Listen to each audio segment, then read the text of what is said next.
मुंबई। जयपुर के राजा के पुश्तैनी चले आ रहे परिवार के बड़े वंशज भीम सिंह इस वक्त 70 बरस के हो चुके थे। स्वास्थ्य अच्छा था, रुपए पैसे की कोई कमी नहीं थी।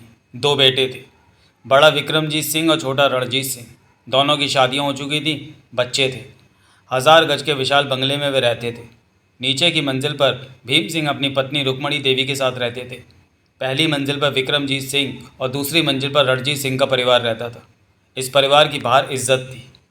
मुंबई में उन्हें सफल कारोबारी के तौर पर जाना जाता था। पॉश इलाकों में कई शोरूम चल रहे थे और कई बड़ी कंपनियों में भागीदारी थी। रुपए पैसे की कोई कमी नहीं थी, परंतु छोटा बेटा रणजीत सिंह जो कि 38 बरस का था, उसकी आदतें बिगड़ी हुई थी। जुआ खेलना, पराई औरतों का साथ, इन बातों ने उसे बर्बादी की राह पर खड़ा किया था। ये ठीक था कि परिवार को रुपए पैसे की कोई कमी नहीं थी और रुपए का सारा हिसाब अभी भी भीम सिंह जी देखते थे। उन्होंने कई बार रणजीत सिंह की पैसे में हेरा फेरी पकड़ी थी और अब वो रणजीत सिंह की तरफ से सतर्क होकर पैसे का पूरा हिसाब किताब रखने लगे थे। इस वजह से रणजीत सिंह का हाथ और भी तंग हो गया था, जबकि खर्चे खुले थे। जुए और औरतों की लत ने उसकी हालत बिगाड़ दी थी और हर वक्त वो पैसे की तंगी महसूस करता। इस वक्त रात के 11 बज रहे थे। भीम सिंह खाना खाने के बाद ड्राइंग रूम में बैठे थे। शरीर पर गाउन पहन रखा था। 70 साल की उम्र में उनका बूढ़ा चेहरा बहुत बेहतर नज़र आ रहा था। रात को 12 बजे ही वो नींद के लिए बिस्तर पर जाते थे और सुबह 5 बजे जागकर व्यायाम करते थे। रात के इस वक्त वो अपने बेटे से मिलते थे और काम धंधे की बातें होती थी। पत्नी रुक्मणी देवी इस वक्त तक सो जाती थी। तभी विक्रमजीत सिंह ने भीतर प्रवेश किया। वो 45 बरस का आकर्षक व्यक्ति था और पिता की बातों का पूरा सम्मान करता था और अपनी पत्नी बच्चों में खुश रहता था। आज का दिन कैसा रहा विक्रम? भीम सिंह जी ने पूछा। ठीक रहा पापा। वो पास पड़ी कुर्सी पर बैठता क्या उठा। कुरला की इमारत में आज से सिक्योरिटी सिस्टम लगना शुरू हो गया है। अभी वहाँ 15 दिन और काम चलेगा। मतलब कि 25 दिन तक हम ब्लैक डायमंड वहाँ शिफ्ट कर सकेंगे, भीम सिंह ने कहा। हाँ पापा। तुम वहाँ के सिक्योरिटी सिस्टम से मुतमईन हो? क्या तुम्हें ऐसा लगता है कि कोई ब्लैक डायमंड तक पहुँच सकता है? मेरे ख्याल से ऐसा नहीं होगा, परंतु एक बार सिक्योरिटी सिस्टम लग जाए तब इस बात की चेकिंग ज़रूर करूँगा कि क्या कोई अभी ब्लैक डायमंड की चोरी कर सकता है या नहीं, विक्रमजीत सिंह ने कहा। परंतु आप ये क्यों सोचते हैं कि कोई ब्लैक डायमंड को चोरी करेगा? वो बेशकीमती है, उसकी खूबियाँ तुमने आंखों से देखी हैं। कोई भी डायमंड ऐसा नहीं होता। फिर मेरे पिता ने अपने अंतिम समय में बताया था कि वो ब्लैक डायमंड हमारी दुनिया का नहीं है, किसी दूसरी दुनिया का है। मेरे पिता के पिता को एक साधु ने वो ब्लैक डायमंड हिफाजत से रखने को दिया था और सतर्क भी कर दिया था कि अगर हमने उस ब्लैक डायमंड पर बुरी नज़र डाली तो उसका क्या असर होगा हमारे परिवार पर। हम सिर्फ ब्लैक डायमंड के रखवाले हैं, उसका मालिक कोई और है। आप नहीं जानते कि उसका मालिक कौन? नहीं जानता, परंतु ब्लैक डायमंड के भीतर मौजूद लोगों की बातें सुनी, जो कि कभी कभी सफ़ेद हो जाने पर भीतर का दृश्य नज़र आता है और उनकी बातें सुनाई देती हैं। उन्हीं बातों के आधार पर इतना कह सकता हूँ कि उस ब्लैक डायमंड के मालिक कोई देवा और मिन्नो नाम के शख्स हैं। देवा और मिन्नो? हाँ, देवा मर्द का नाम है और मिन्नो औरत का। मैं नहीं जानता वो कौन है और कब आएंगे अपनी अमानत लेने। आप उन्हें जानते नहीं, फिर जब वो ब्लैक डायमंड लेने आएंगे तो उन्हें कैसे दे देंगे? भीम सिंह ने गंभीर निगाहों से विक्रमजीत सिंह को देखा, फिर कहा, इस बात का जवाब मेरे पास नहीं है। वक्त बहुत बलवान है, इसका जवाब तो आने वाला वक्त ही देगा। जब वो लेने आएंगे तो ले भी जाएंगे। मैं इस बारे में सोचकर परेशान नहीं होता। हमारा काम उस ब्लैक डायमंड को सुरक्षित रखना। उसी पर रणजीत सिंह ने भीतर प्रवेश करते हुए कहा, पापा, आप ब्लैक डायमंड के मामले में समझदारी से काम नहीं ले रहे। भीम सिंह और विक्रमजीत सिंह की नज़रें मिली। रणजीत सिंह कमरे में आ गया था, चेहरे पर उखड़े भाव थे। कितनी बार कह चुका हूँ कि आपके विचार बेवकूफ़ी भरे हैं। ब्लैक डायमंड के हमें दुनिया के बाज़ार से 1000 करोड़ रुपए मिल सकते हैं। इतनी दौलत पाकर हम सच के राजा बन सकते। रणजीत, मेरी बात पर गौर कीजिए पापा कि ब्लैक डायमंड को लेकर हमारी पीढ़ियों में जो परंपरा चली आ रही है, हमें उसी पर चलना है। वो परंपरा गलत है, रणजीत सिंह ने झल्ला कर कहा। दौलत तो दौलत होती है। आप ब्लैक डायमंड को सुरक्षा देने में लगे हैं कि वो किसी की अमानत है, जबकि 150 सालों से ज़्यादा वक्त से ब्लैक डायमंड संभाले हुए हैं।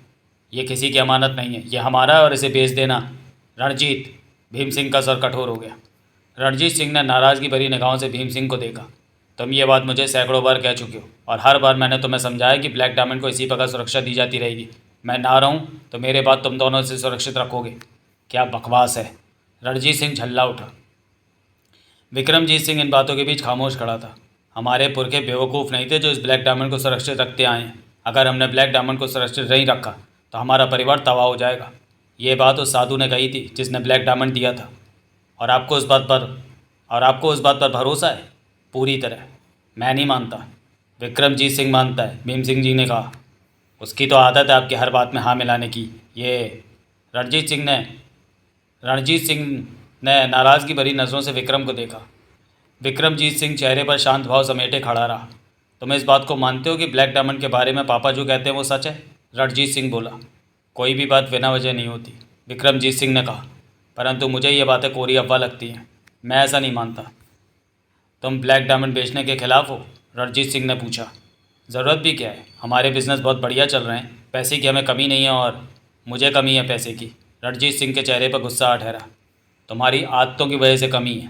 5-5 लाख हम सबको हर महीने मिलता है, जो कि हमारे रहन सहन के हिसाब से कहीं ज़्यादा है। तुम्हारी आवारागर्दी की वजह से तुम्हें यह पैसा भी कम पड़ता है। मैं कोई आवारागर्दी नहीं करता। थोड़ा सा जुआ खेल लिया तो क्या फ़र्क पड़ता है? यही फ़र्क पड़ता है कि मेरे पास 5 लाख में से भी बचा रहता है और तुम्हें यह कम पड़ता है। तुम चाहते हो कि ब्लैक डायमंड को बेचकर उस दौलत से तुम भरपूर ऐश करो, दोनों हाथों से पैसा उड़ाओ। तो मैं गलत भी क्या सोचता हूँ? फिर रणजीत सिंह गुस्से से भीम सिंह से कह उठा। पापा, मैं आपसे स्पष्ट कह देना चाहता हूँ कि बेहतर होगा ब्लैक डायमंड को आप अपने जीते जी बेच दें, वरना आपके बाद पहला काम मैं यही करूँगा। तुम ऐसा नहीं करोगे? भीम सिंह के चेहरे पर गुस्सा आ ठहरा। मैं ऐसा ही। आप निश्चिंत रहें पापा, विक्रमजीत सिंह कह उठा। ब्लैक डायमंड मेरा भी है। रणजीत सिंह अपनी मर्जी नहीं कर सकेगा। रणजीत सिंह गुस्से से कुछ कहने लगा कि उसका मोबाइल बज उठा। वही होगा जो मैं चाहूँगा, रणजीत सिंह ने कहा और मोबाइल निकालकर बात की। हेलो रणजीत। उसके कानों में विनय बरूटा की आवाज़ पड़ी। पहचाना मुझे? रणजीत चौंका, फिर तुरंत ही संभल गया। पहचाना? अब क्या बात है? तुमसे मिलना है, अभी ज़रूरी बात है। लेकिन हमारी बात तो बोला तो ज़रूरी बात है। उसी सिलसिले में रणजीत सिंह का स्वर अब शांत सा हो गया था। हाँ, कीमत और लगेगी। मैं जानता हूँ तुम जैसा कमीना बात करने के पैसे ज़रूर मांगेगा। आ जाओ, पैसा साथ लाया हूँ। कितना? मिलोगे तो पता चल जाएगा। वहीं आना जहाँ हम पहले मिले थे। मैं कार के पास खड़ा मिलूँगा। आता हूँ, रणजीत सिंह ने कहा और फ़ोन बंद करके जेब में रखता क्या उठा। ब्लैक डायमंड हमारे लिए पत्थर है। जब तक हम उसे बेचकर कीमत हासिल करके उससे ऐश नहीं करते। अजीब बात तो मुझे ये लग रही है कि उसकी सुरक्षा के लिए छोटा सा वॉल्ट बनाया जा रहा है, ताकि ब्लैक डायमंड उसमें रखा जा सके। उस पर खामा का पैसा खर्च किया जा रहा है। ये सब कुछ मेरा है रणजीत सिंह, भीम सिंह सख्त स्वर में क्या उठे। और आपका सब कुछ आपकी औलादों का है, रणजीत सिंह ने कहा और पलटकर बाहर निकल गया। भीम सिंह ने विक्रमजीत सिंह को देखा, चेहरे पर परेशानी थी। आप फिक्र ना करें पापा, रणजीत सिंह ने पहले भी इस तरह कई बार उखड़ चुका है, परंतु मैं समझा लूँगा उसे। वो दिल का बुरा नहीं है। एक ही बात की कमी है कि बड़ों की बातों को उसे यकीन नहीं आ रहा। मैं आपसे वादा करता हूँ कि ब्लैक डायमंड कभी बेचा नहीं जाएगा। मोना चौधरी ने फ़ोन पर बिना बरूटा से कहा था कि वो उस इंसान से मिलना चाहती है जिसने उसे ब्लैक डायमंड के बारे में जानकारी दी है। तो बरूटा ने कहा इसके लिए उसे मुंबई चलना पड़ेगा। मोना चौधरी मुंबई चलने को तैयार हो गई और शाम 8 बजे की फ़्लाइट से वो बरूटा के साथ मुंबई रवाना हो गई। चूँकि फ़ौरन चलने का प्रोग्राम बना था, इसलिए महाजन साथ नहीं जा सका था, परंतु उसने कहा कि कल वो मुंबई पहुंचकर मिलेगा। 10:40 पर विमान मुंबई एयरपोर्ट पर लैंड हुआ। एयरपोर्ट से बाहर निकलते ही बरूटा ने रणजीत सिंह को फ़ोन किया और मिलने की जगह तय हो गई। एयरपोर्ट पर ही एक आदमी कार के साथ उसके लिए मौजूद था और चाबियां उसे देकर चला गया। दोनों कार में बैठे। बरूटा ने स्टीयरिंग सीट संभाली थी और कार आगे बढ़ा दी। कार किसकी है? मोना चौधरी ने पूछा। मेरी। और वो आदमी जो तुम्हें कार और चाबी दे गया, वो मेरा आदमी था। मोना चौधरी ने बिना बरूटा को देखा और क्या उठी। तुम आदमी भी रखते हो? ऐसे कामों के लिए रखने पड़ते हैं। मुझे टैक्सी पर सवारी करना पसंद नहीं, खासतौर से जब मोना चौधरी मेरे साथ हो। बरूटा मुस्कुराया। मोना चौधरी ने सामने देखते हुए कहा, कितने आदमी हैं तुम्हारे पास? क्यों पूछ रही हो? तुम्हारे बारे में जानकारी इकट्ठी कर रही हूँ। मेरे पास आदमियों की कमी नहीं, परंतु सिर्फ कुछ ही मेरे खास हैं और उन्हें भी नहीं पता होता कि मैं कहाँ हूँ और क्या कर रहा हूँ। उन्हें अपने से दूर रखता हूँ, क्योंकि अपने लोगों के कारण मैं कभी फंस भी सकता हूँ।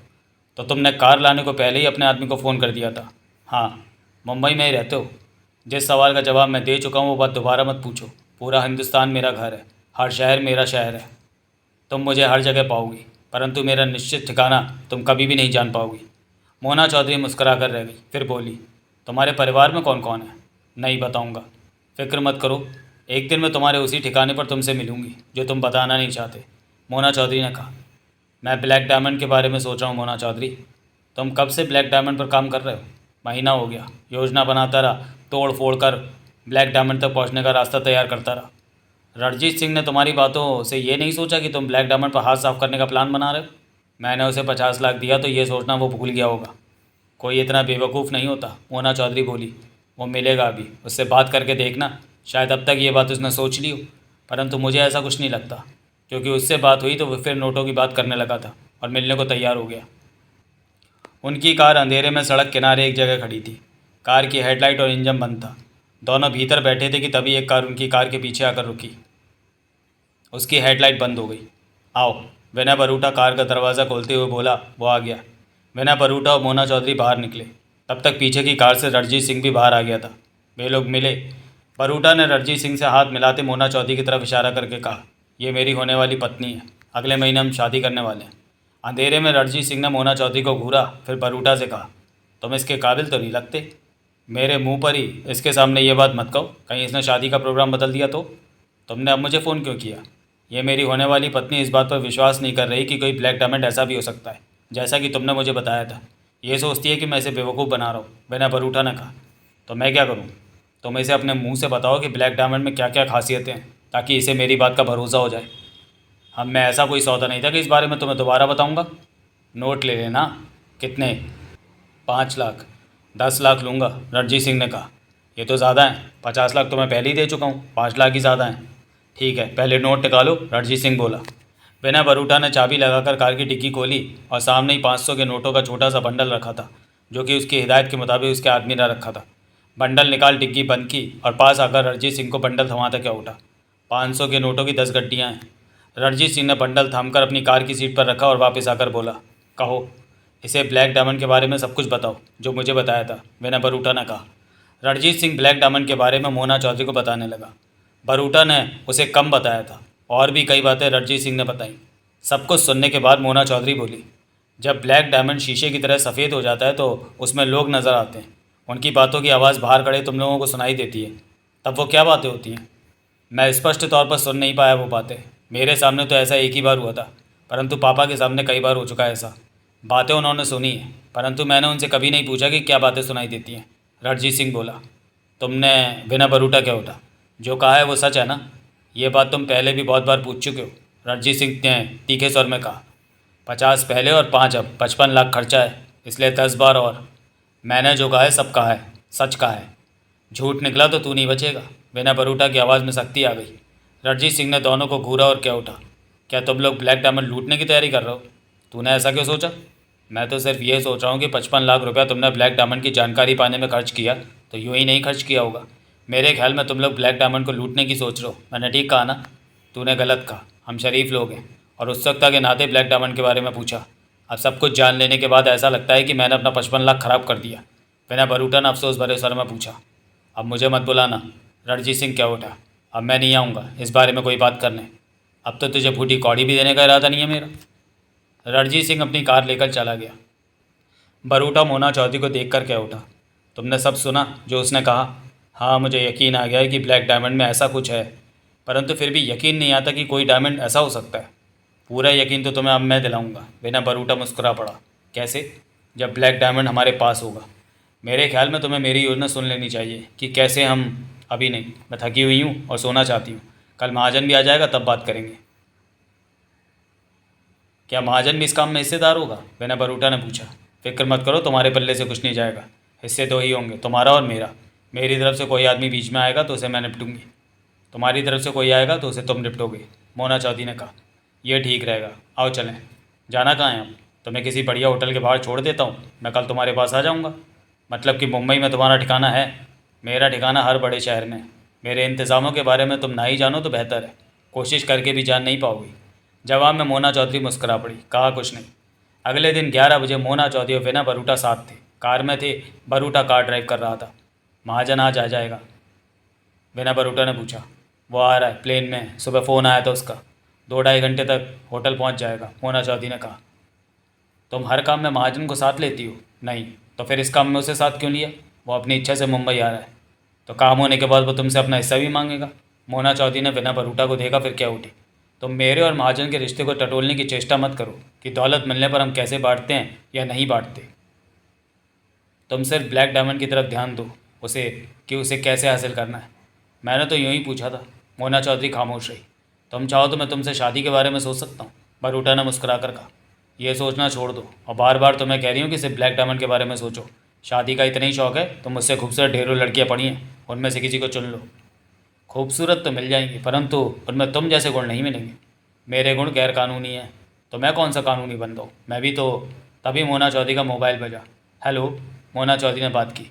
मोना चौधरी, पारसनाथ का सर कानों में पड़ा। महाजन का सुबह फ़ोन आया था, वो मुंबई पहुँचेगा दोपहर तक। महाजन से मेरी बात हो चुकी है, मैं भी मुंबई आ जाता हूँ। उस हैरान कर देने वाले ब्लैक डायमंड को देखना चाहता हूँ। अभी ब्लैक डायमंड पहुँच से बहुत दूर है। इस काम पर मैं भी साथ लगना चाहता हूँ, अगर तुम्हें ऐतराज़ ना हो तो। मुझे ऐतराज़ क्यों होगा, परंतु मेरा ख्याल है कि अभी तुम्हें दिल्ली में ही रुकना चाहिए। मैंने बरूटा की योजना नहीं सुनी अभी तक। हम इस वक्त वर्ली में सुपर वॉल्ट की इमारत देखने जा रहे हैं, तब तक महाजन पहुंच जाएगा। फिर बरूटा से योजना जानी जाएगी कि उसने उस ब्लैक डायमंड तक पहुंचने के बारे में क्या सोचा है। अभी वक्त है काम शुरू होने के बारे में। ठीक है, तुम मुझे बता देना जब काम शुरू हो, मैं पहुंच जाऊंगा। मोना चौधरी ने फ़ोन बंद कर दिया। ब्लैक डायमंड के बारे में किससे बात कर? पारसनाथ से, वो भी इसका मामले पर काम करने को कह रहा है, मोना चौधरी ने कहा। गुड़ हो तो मक्खियाँ आ ही जाती हैं, विनय बरूटा मुस्कुराया। मोना चौधरी ने विनय बरूटा को घूरा। तुम मेरे किसी आदमी के बारे में बेकार की बातें नहीं करोगे बरूटा, मोना चौधरी ने तीखे स्वर में कहा। मेरा मतलब तो ये था कि इस काम में साथ देकर पारसनाथ भी हिस्सा लेना चाहता होगा। ये बड़ा काम है, मेरे आदमियों के बारे में कुछ मत कहो। अच्छी बात है, विनय बरूटा ने कंधे उचकाए। नहीं कहता। महाजन और पारसनाथ मेरे दोस्त हैं, हम में बिजनेस जैसी कोई बात नहीं है। हम एक दूसरे के लिए या साथ काम करते हैं, परंतु जब पैसे की भावना मन में नहीं होती, मोना चौधरी ने तीखे स्वर में कहा। समझ गया, तुम नाराज़ मत हो, विनय बरूटा बोला। मैंने देवराज चांद के साथ ही जगमोहन को साथ काम करने की ऑफ़र दी थी। हो सकता है जगमोहन देर सवेर में मेरे साथ काम करने लगे। पढ़िए पूर्व प्रकाशित अनिल मोहन के उपन्यास रॉबरी किंग और संगीन डकैती। ऐसा नहीं होगा, मोना चौधरी के होठों से निकला। क्यों? उन दोनों का रिश्ता भाइयों से भी बढ़कर है। वो दौलत रिश्तों को बदल देती है, विनय बरूटा ने विश्वास भरे स्वर में कहा। मोना चौधरी ने मुस्कुराकर विनय बरूटा को देखा। क्या देख रही हो? तुम देवराज चौहान और जगमोहन के बारे में बहुत बड़ी गलती मन में पाले हुए हो, उन्हें ठीक से जानते नहीं। 2 बार उनके साथ काम कर चुका हूँ। नोटों को देखकर जगमोहन की लाट टपकने लगती है। देखना, वो जल्द ही मेरे साथ काम करने लगेगा। देवराज चौहान अकेला रह जाएगा, उसे नया साथी ढूंढना पड़ेगा। मोना चौधरी ने गहरी सांस ली और खिड़की से बाहर दौड़ते वाहनों को देखने लगी। कार तेजी से दौड़े जा रही थी। लगता है तुम्हें विश्वास नहीं आया कि जगमोहन भविष्य में मेरे साथ काम करने लगेगा। मुझे इस मामले में कोई मतलब नहीं, परंतु जगमोहन के मामले में तुम कभी कामयाब नहीं हो सकोगे। मैं बड़ी से बड़ी शर्त, कोई और बात करो। मैं तुम्हें दोबारा कह रही हूँ कि मेरे से देवराज चौहान के बारे में बात मत करो। नहीं करता, परंतु ये ज़रूर जानना चाहूँगा कि तुम्हारी और देवराज चौहान की दुश्मनी क्यों। देवराज चौहान ने तो मुझे तुम्हारे बारे में ऐसी कोई बात नहीं की, परंतु तुम। चुप हो जाओ। मोना चौधरी का चेहरा एकाएक गुस्से में से भर उठा। इस बारे में कोई बात मत करो। बिना बरूटा खामोश हो गया। काफ़ी देर बाद बिना बरूटा ने एक चौराहे पर कार मोड़ी और सड़क के किनारे रोक दी। सड़क चौड़ी थी और अन्य गाड़ियां वहां से निकलती जा रही थीं। वो है सुपर वर्ल्ड की इमारत। बिना बरूटा ने सड़क के उस पार खड़ी सफ़ेद रंग की इमारत की तरफ इशारा किया। मोना चौधरी ने उधर देखा। वो 3 मंजिला चौराहे से दूसरी इमारत थी। ऊपर से नीचे तक वाइट कलर था। उनके दोनों तरफ बोर्ड लगा चमक रहा था। सबसे नीचे ग्राउंड फ्लोर पर 2 गनमैन खड़े थे। पास में शीशे का दरवाज़ा था भीतर प्रवेश करने के लिए। ऊपर की मंजिलों पर सामने की तरफ लोहे का बड़ा सा जाल लगा हुआ था, जो कि फिक्स था। यानी कि ऊपर की मंजिलों पर सामने की तरफ से कोई भीतर प्रवेश करना चाहे तो ऐसा कर पाना संभव नहीं था। मोना चौधरी कई मिनटों तक सुपर वर्ल्ड की 3 मंजिला इमारत को देखती रही। जब तक मोना चौधरी नहीं बोली, बिना बरूटा खामोश रहा था। तुम सुपर वर्ल्ड के भीतर गए हो? मोना चौधरी ने पूछा। नहीं। कार को आगे से यू टर्न लेकर उस इमारत के सामने रोको। एक नज़र वॉल्ट की इमारत के भीतर मार लें। थोड़ा बहुत वहाँ के सिक्योरिटी सिस्टम के बारे में भी जान लें। मोना चौधरी ने शांत स्वर में कहा। यह कैसे संभव है?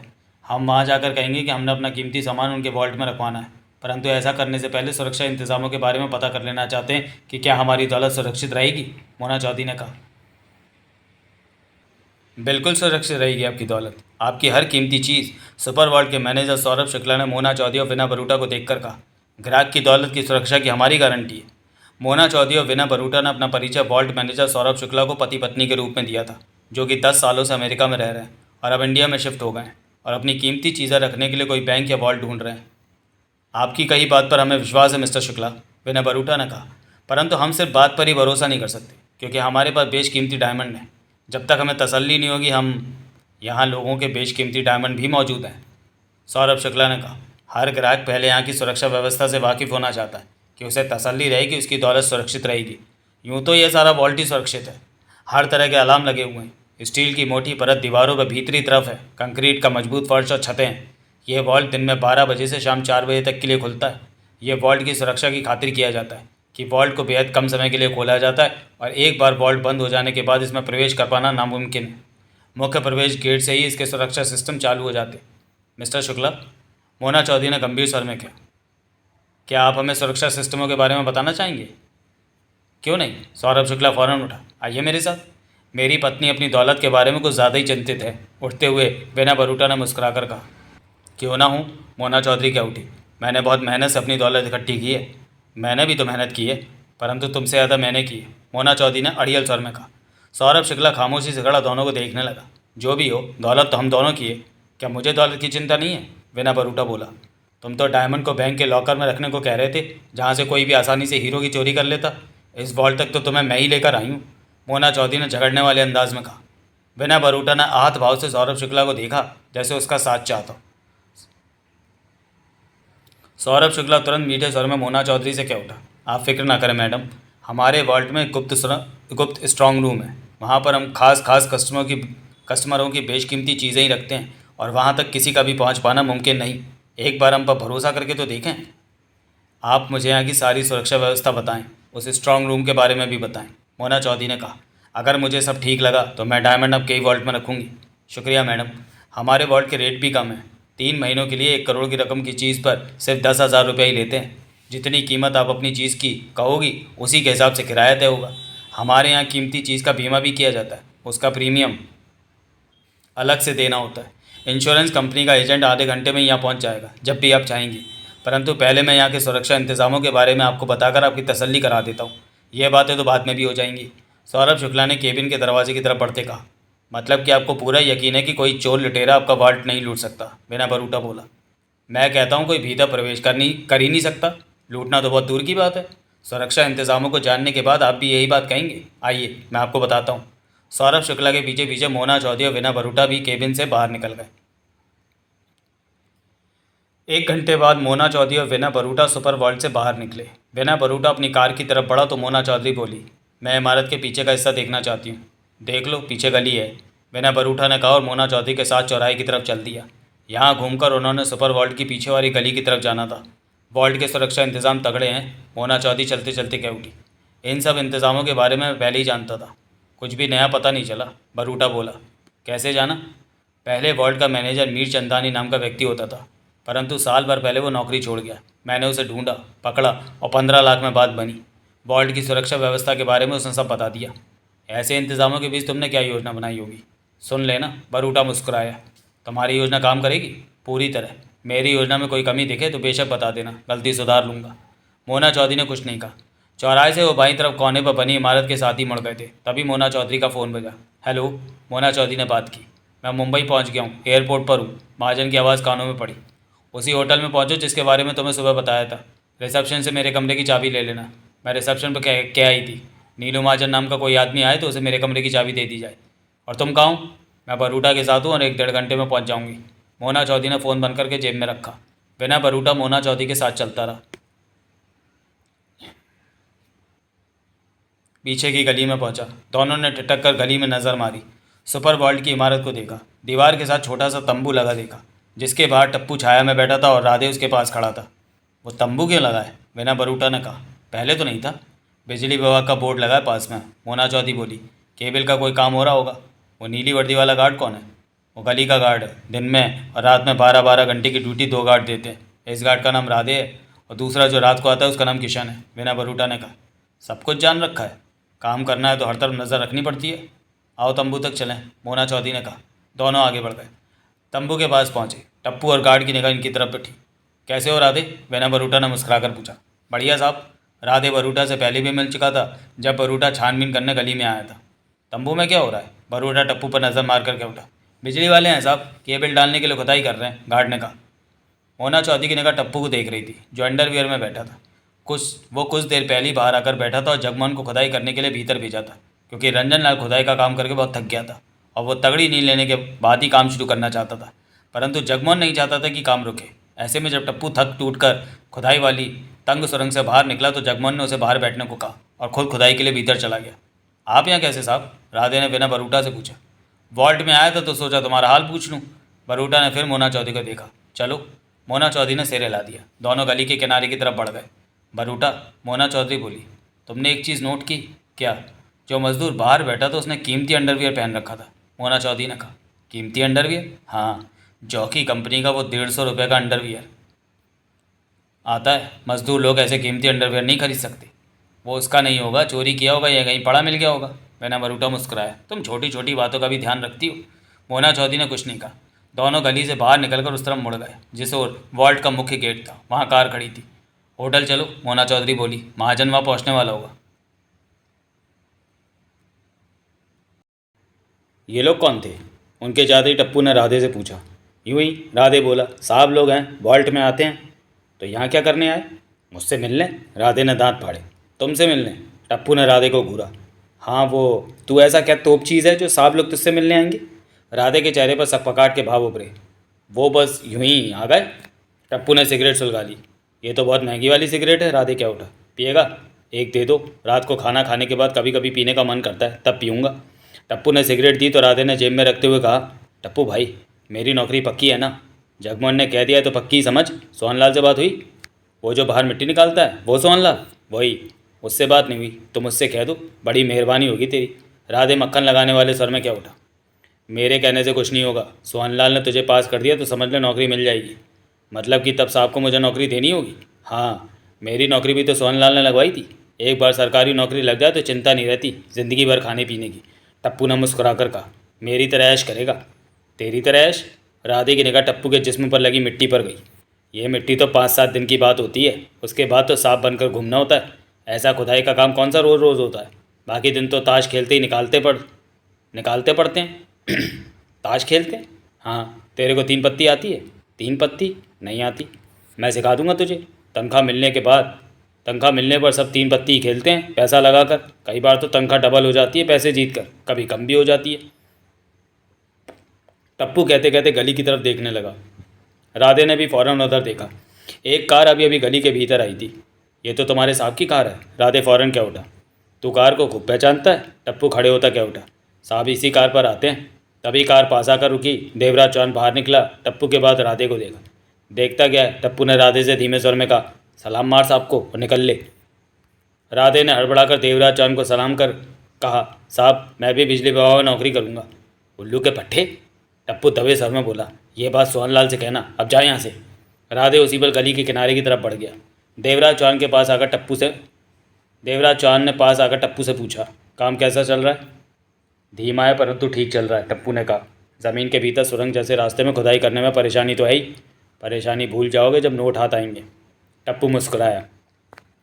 कार के पीछे वाली सीट पर एक छोटी मशीन रखी है, वो बैटरी से चलती है। उसे तंबू में ले जाओ। ऐसे तंग रास्तों में उस मशीन से खुदाई का काम बढ़िया ढंग से किया जा सकेगा। देवराज चौहान ने कहा। मशीन विदेशी होगी? हाँ, कहीं से मिल गई।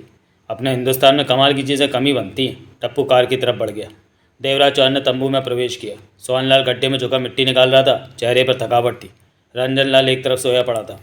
सीमेंट की खाली बोरियों में मिट्टी भरी जा रही थी। जगमोहन भीतर है? देवराज चौहान ने पूछा। हाँ, काम में व्यस्त, सोहनलाल बोला। ऑक्सीजन सिलेंडर खत्म होने को है, ले आया हूँ। कार की डिग्गी में। टप्पू अभी ले आता है। कितना रास्ता बना? 15 फीट के आसपास। अभी काफ़ी बाकी है। मैं एक मशीन लाया हूँ, उससे मिट्टी तेज़ी से खोदी जा सकती है। देवराज चौहान बोला। इतनी तंग जगह में मशीन का इस्तेमाल नहीं हो सकेगा। वो हाथ में पकड़ी जाने वाली छोटी मशीन है, ड्रिल मशीन से कुछ बड़ी। बैटरी से चलती है। बैटरी बाहर रहेगी। बैटरी से लगी तारें भीतर ड्रिल मशीन से जुड़ी रहेंगी करंट देने के लिए। मशीन में आगे ड्रिल की जगह ऐसा औजार फिट है जो कि मिट्टी को जल्दी से खोद देगा। इस तरह मेहनत कम लगेगी। पहले यह मशीन कहाँ थी?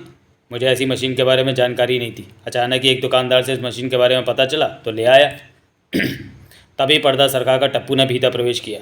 उसने दोनों हाथों से मीडियम साइज़ की नई बैटरी उठा रखी थी। वो उसने टेंट में एक तरफ रखी और बाहर निकल गया। टेंट की ऊंचाई ज़्यादा नहीं थी, इसलिए खड़े रहने के लिए उसमें कुछ झुके रहना पड़ता था। दूसरे चक्कर में टप्पू ड्रिल मशीन और मोटी बिजली की तारों का गुच्छा थामे भीतर आया और उसे बैटरी के पास ही रख दिया। तभी देवराज चौहान ने उससे कहा, कार की डिक्की में छोटे ऑक्सीजन सिलेंडर रखे हैं, वो ले आओ। टप्पू बाहर निकल गया। जगमोहन को भीतर का कितनी देर हो गई? आधे घंटे से कुछ ज़्यादा वक्त, सोहनलाल ने बताया। ये कब से सोया हुआ है? देवराज चौहान ने रंजन लाल को देखकर पूछा। 2 घंटे हो गए, थका हुआ है, इसने काफ़ी काम किया है। सोहनलाल मिट्टी की बोरी एक तरफ सरकाता क्या उठा। देवराज चौहान ने बोरी उससे थामी और एक तरफ रख दी। मिट्टी की 10-12 बोरियाँ वहाँ इकट्ठी हो गई थी। टप्पू एक एक करके 3 ऑक्सीजन सिलेंडर भीतर ले आया। कितना वक्त और लगेगा रास्ता तैयार करने में? देवराज चौहान ने टप्पू से पूछा। ज़्यादा से ज़्यादा 2 दिन और, टप्पू बोला। 30 फीट का रास्ता बनाना है ना? 35 भी हो सकता है, देवराज चौहान ने कहा। आगे का 15 फीट का रास्ता 2 दिन में तैयार हो जाएगा, और आगे जाना हुआ तो थोड़ा बहुत वक्त और लग जाएगा। मेरे दिए नक्शे के हिसाब से उसी दिशा में रास्ता खोद रहे हो ना? हाँ, जगमोहन ने शुरुआत में रंजन लाल को जैसा बताया वैसे ही रास्ते की दिशा ली जा रही है। तब तक खोदते जाना जब तक आगे दीवार जैसी कोई चीज़ ना आ जाए।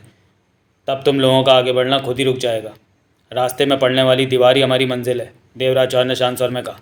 जगमोहन को कहे वही भीतर से मिट्टी बाहर ढकेलेगा, टप्पू बोला। किसी तरह की कोई समस्या तो नहीं आई? देवराज चौहान ने पूछा। अभी तक तो सब ठीक है, सोहनलाल बोला और झुककर नीचे बने रास्ते में मुँह कर कहा। जगमोहन।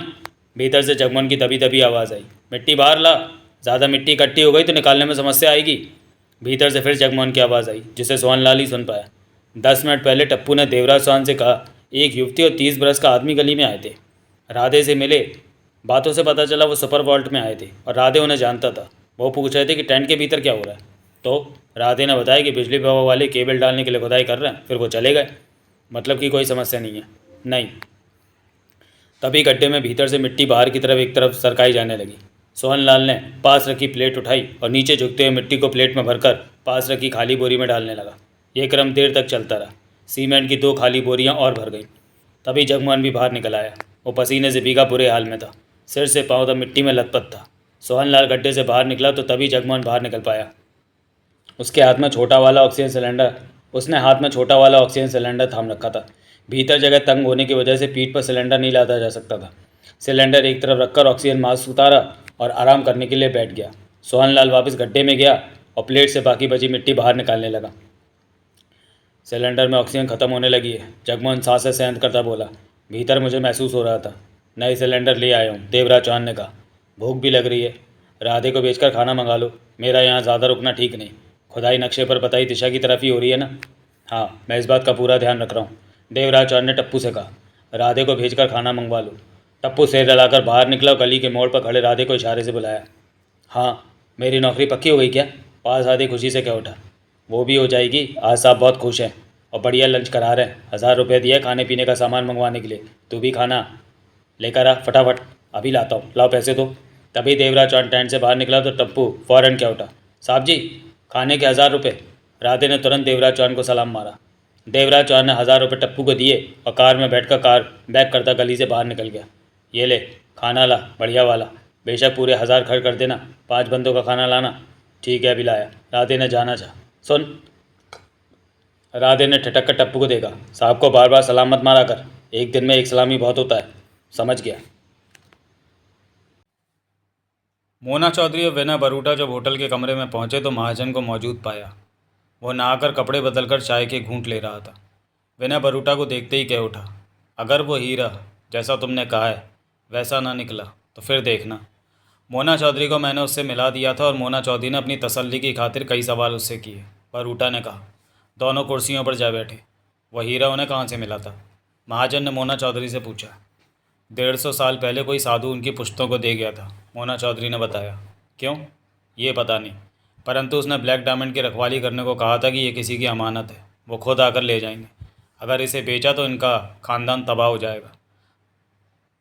तब से अब तक खानदान वाले ब्लैक डायमंड को संभालते ही आ रहे हैं, परंतु अब मुझे नहीं लगता कि वो लोग ब्लैक डायमंड को सुरक्षित रख पाएंगे। क्यों?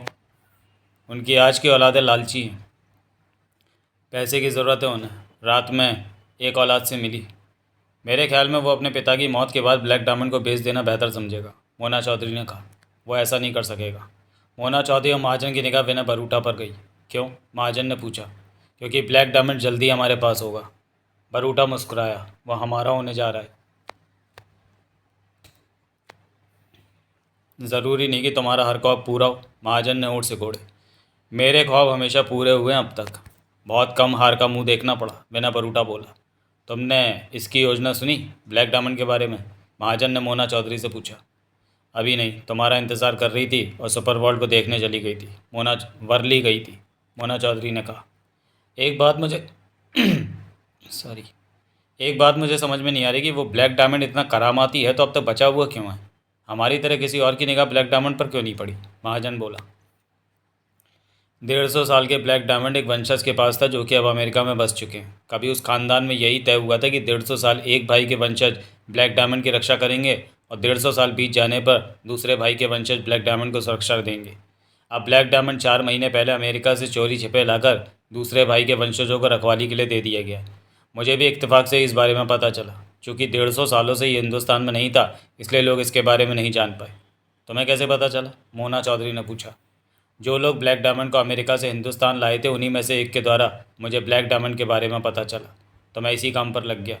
अब हमें योजना पर बात करनी चाहिए। परूटा ने दोनों को देखा। मोना चौधरी उठी और इंटरकॉम पर रूम सर्विस को 2 कॉफ़ी का ऑर्डर दिया। पारसनाथ भी आना चाहता था, महाजन बोला।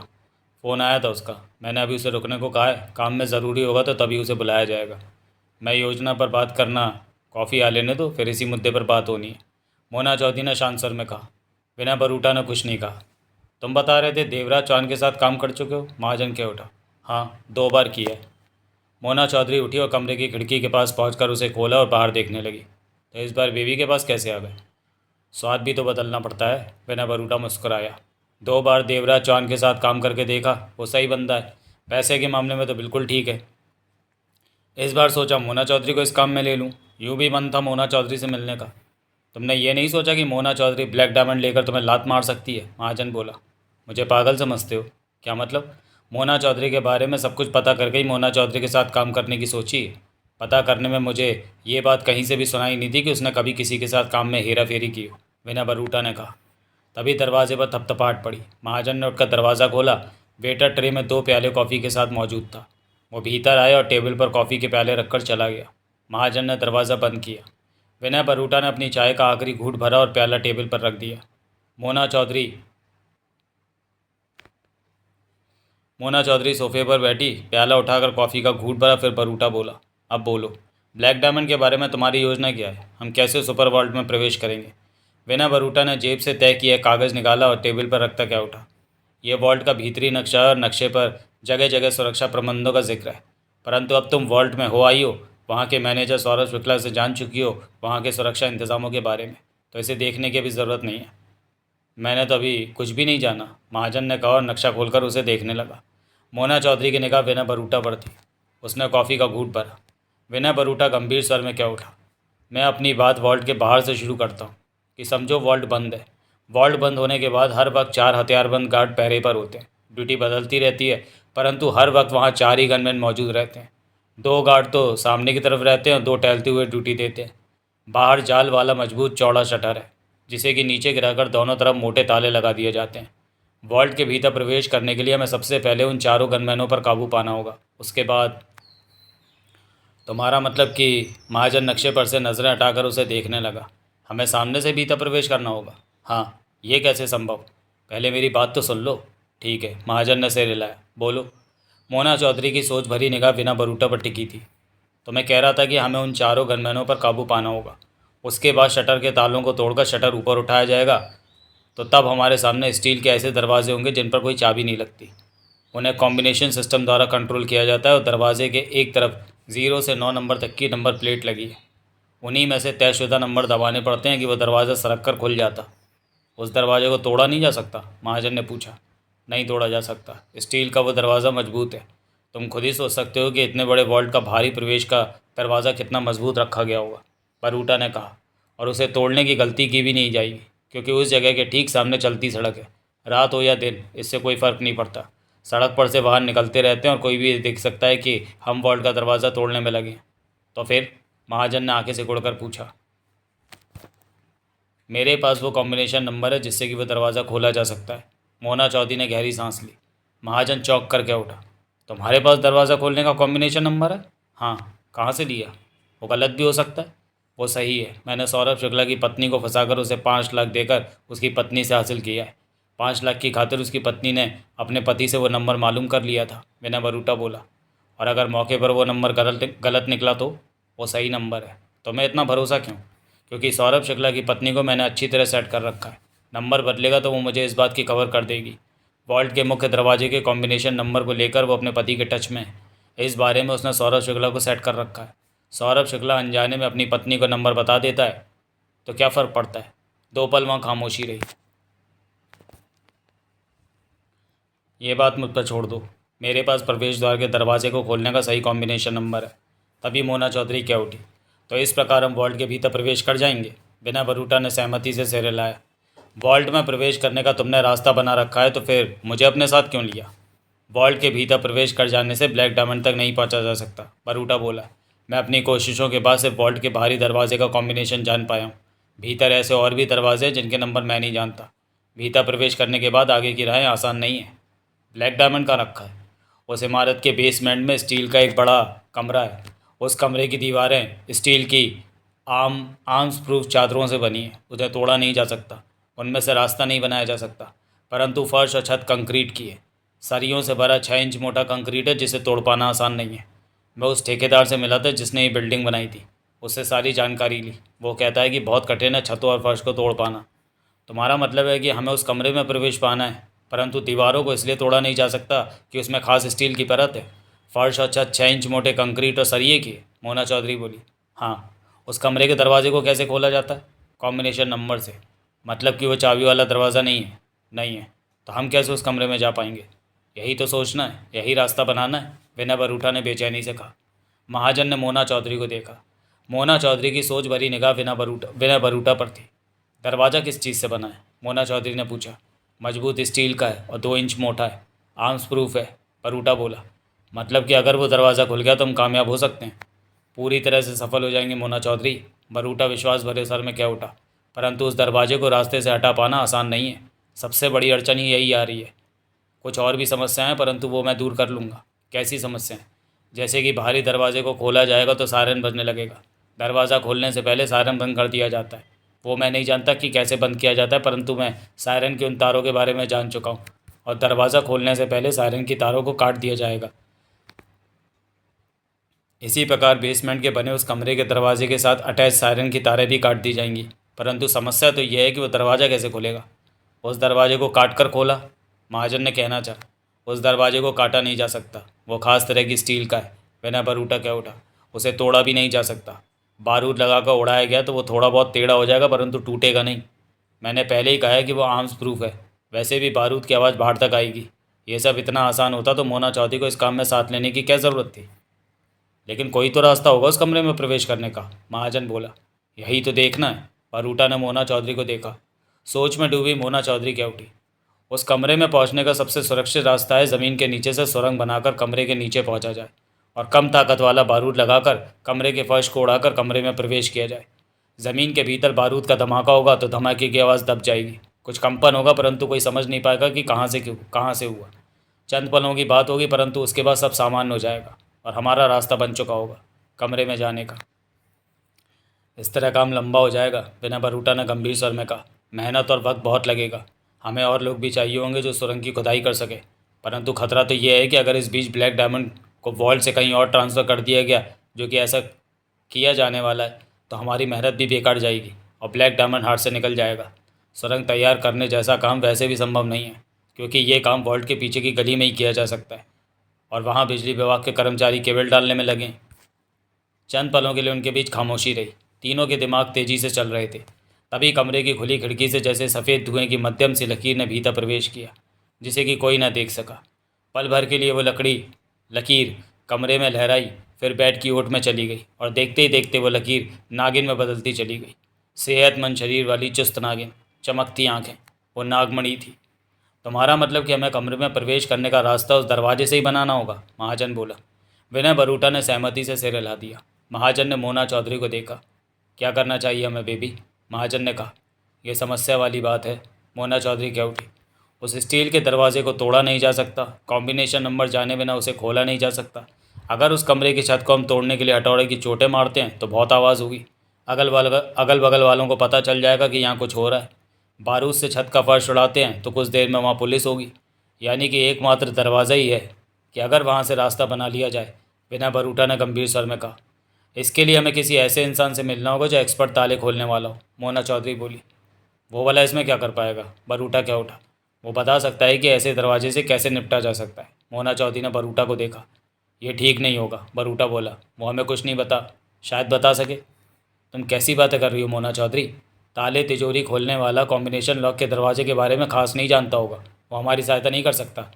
परंतु वो हमें बेहतर बता सकता है कि कैसे रास्ता बनाया जा सकता है इन हालातों में। बरूटा ने महाजन से कहा। तो मोना चौधरी की बात से इत्तेफाक रखते हो? कह नहीं सकता, परंतु एक बार किसी ऐसे इंसान से बात कर लेने में हर्जी क्या है? विनय बरूटा खामोश हो गया। हमें मुंबई के किसी एक्सपर्ट ताले तिजोरी खोलने वाले को तलाश करना। मैं एक ऐसे इंसान को जानता हूँ मोना चौधरी, विनय बरूटा ने कहा। वो मेरे साथ कई बार काम कर चुका है। क्या नाम है उसका? कन्हैया देवधर। बरूटा सोच भरे सर में क्या उठा। उसे अगर काम में लिया तो ब्लैक डायमंड में हिस्सा नहीं देना। बरूटा, मोना चौधरी क्या उठी। ये बात हम में ही तय हो चुकी है कि ब्लैक डायमंड के हिस्से दो ही होंगे। अपनी तरफ के आदमियों से तुम निपटोगे और अपने लोगों को मैं देखूंगी। ठीक है, ऐसे ही होगा। कन्हैया देवधर से मैं ही निपटूंगा। तो चलें? बरूटा ने दोनों को देखा। मोना चौधरी और महाजन उठ खड़े हुए। तीनों कमरे से बाहर निकल गए। दरवाज़ा बंद हो गया। तभी बेड के पीछे मौजूद नागमणि उसी पर इंसानी रूप में आती चली गई। वो बेहद खूबसूरत लग रही थी। बदन पर जीन्स की पैंट और शर्ट थी। खुले बाल कंधों तक जा रहे थे। इस वक्त वो किसी दुनिया की लग रही थी। आगे बढ़कर वो कुर्सी पर आ बैठी। मिन्नो, एकाएक नागमणि बड़बड़ाई, फिर मुस्कुरा पड़ी। मैं तुझे लेने आ गई मिन्नो। कन्हैया देवधर 50 बरस का चुस्त व्यक्ति था। बाप बिहार का था, परंतु वो मुंबई में ही पैदा हुआ, पला बड़ा हुआ। आज वो अंडरवर्ल्ड की दुनिया में नामी व्यक्ति था और उसके बारे में मशहूर था कि वह हर तरह का ताला तिजोरी आसानी से खोल लेता है। वो आज तक पुलिस के हत्थे नहीं चढ़ाता। उसका उसूल था कि सब ठीक लगे तो काम करो, वरना मत करो। ऐसा काम वो कभी नहीं करता था जिसमें फंसने का चांस हो। रुपए पैसे की उसे कमी नहीं थी। मौज मस्ती से ज़िंदगी कट रही थी। काम हो या ना हो, सुबह 4 बजे वो सोता था और दिन में 12-1 बजे उठता था। आज वो उठकर नहा धोकर हटा था कि विनय बरूटा का फ़ोन आ गया। विनय बरूटा को उसने घर पर आ जाने को कहा, लेकिन बरूटा ने जब कहा कि उसके साथ 2 लोग और भी हैं, तो कन्हैया देवधर ने एक रेस्टोरेंट के बारे में बताकर कहा कि वो वहाँ आ रहा है। 1 घंटे बाद कन्हैया देवधर उसी रेस्टोरेंट में उनसे मिला। कमीज़ पैंट पहनी थी, शेव कर रखी थी, काले बाल पीछे की तरफ करके संवार रखे थे। वो किसी संभ्रांत परिवार वाला लग रहा था। चारों एक टेबल पर बैठे तो कन्हैया बरूटा को कौनी मारकर कह उठा, ये तितली कहाँ से पकड़ लाया? बरूटा सक पकाया। महाजन के होंठ सिकुड़े। मोना चौधरी मुस्कुराई और हाथ आगे बढ़ाकर कह उठी, पकड़ ले? क्या तितली? तू भी तितली पकड़ ले। कन्हैया 2 पल मोना चौधरी के हाथ को देखता रहा, फिर उसकी आंखों में झाँका। हाथ पीछे कर ले। तितली नहीं पकड़नी क्या? मोना चौधरी मुस्करा रही थी। मैं खतरनाक तितलियाँ नहीं पकड़ता। खतरनाक? तेरी आंखें बता रही है कि तेरे से पंगा लेना ठीक नहीं। बरूटा? हाँ, बरूटा क्या उठा। मोना चौधरी ने हाथ पीछे कर लिया। ये कौन है? मोना चौधरी। अपने अंडरवर्ल्ड की मोना चौधरी? कन्हैया देवधर चौंका। हाँ। कन्हैया ने गहरी सांस ली, फिर मोना चौधरी को देखता क्या उठा। ये कहाँ से मिल गई तुझे? मोना चौधरी के साथ मिलकर मैं कोई काम कर रहा हूँ। बरूटा बोला, तेरे से सलाह लेनी है। बोल। कन्हैया देवधर संजीदा हुआ। एक दरवाज़ा है, 2 इंच मोटी स्टील की परत का है। वो कॉम्बिनेशन नंबर से खुलता है, परंतु हमें उसका कॉम्बिनेशन नंबर नहीं मालूम। उस दरवाजे पर बारूद का असर नहीं होता। बारूद वैसे भी इस्तेमाल नहीं करना है, इससे आवाज़ गूंजेगी। यानी कि उस दरवाजे को खोलने का हमारे पास कोई तरीका नहीं, और हमें भीतर भी जाना है। कन्हैया ने गंभीरता से सिर हिलाया। ये बता कि तू उस दरवाजे को कैसे खोलेगा? कॉम्बिनेशन लगाने की चेष्टा करूँगा, कन्हैया ने कहा।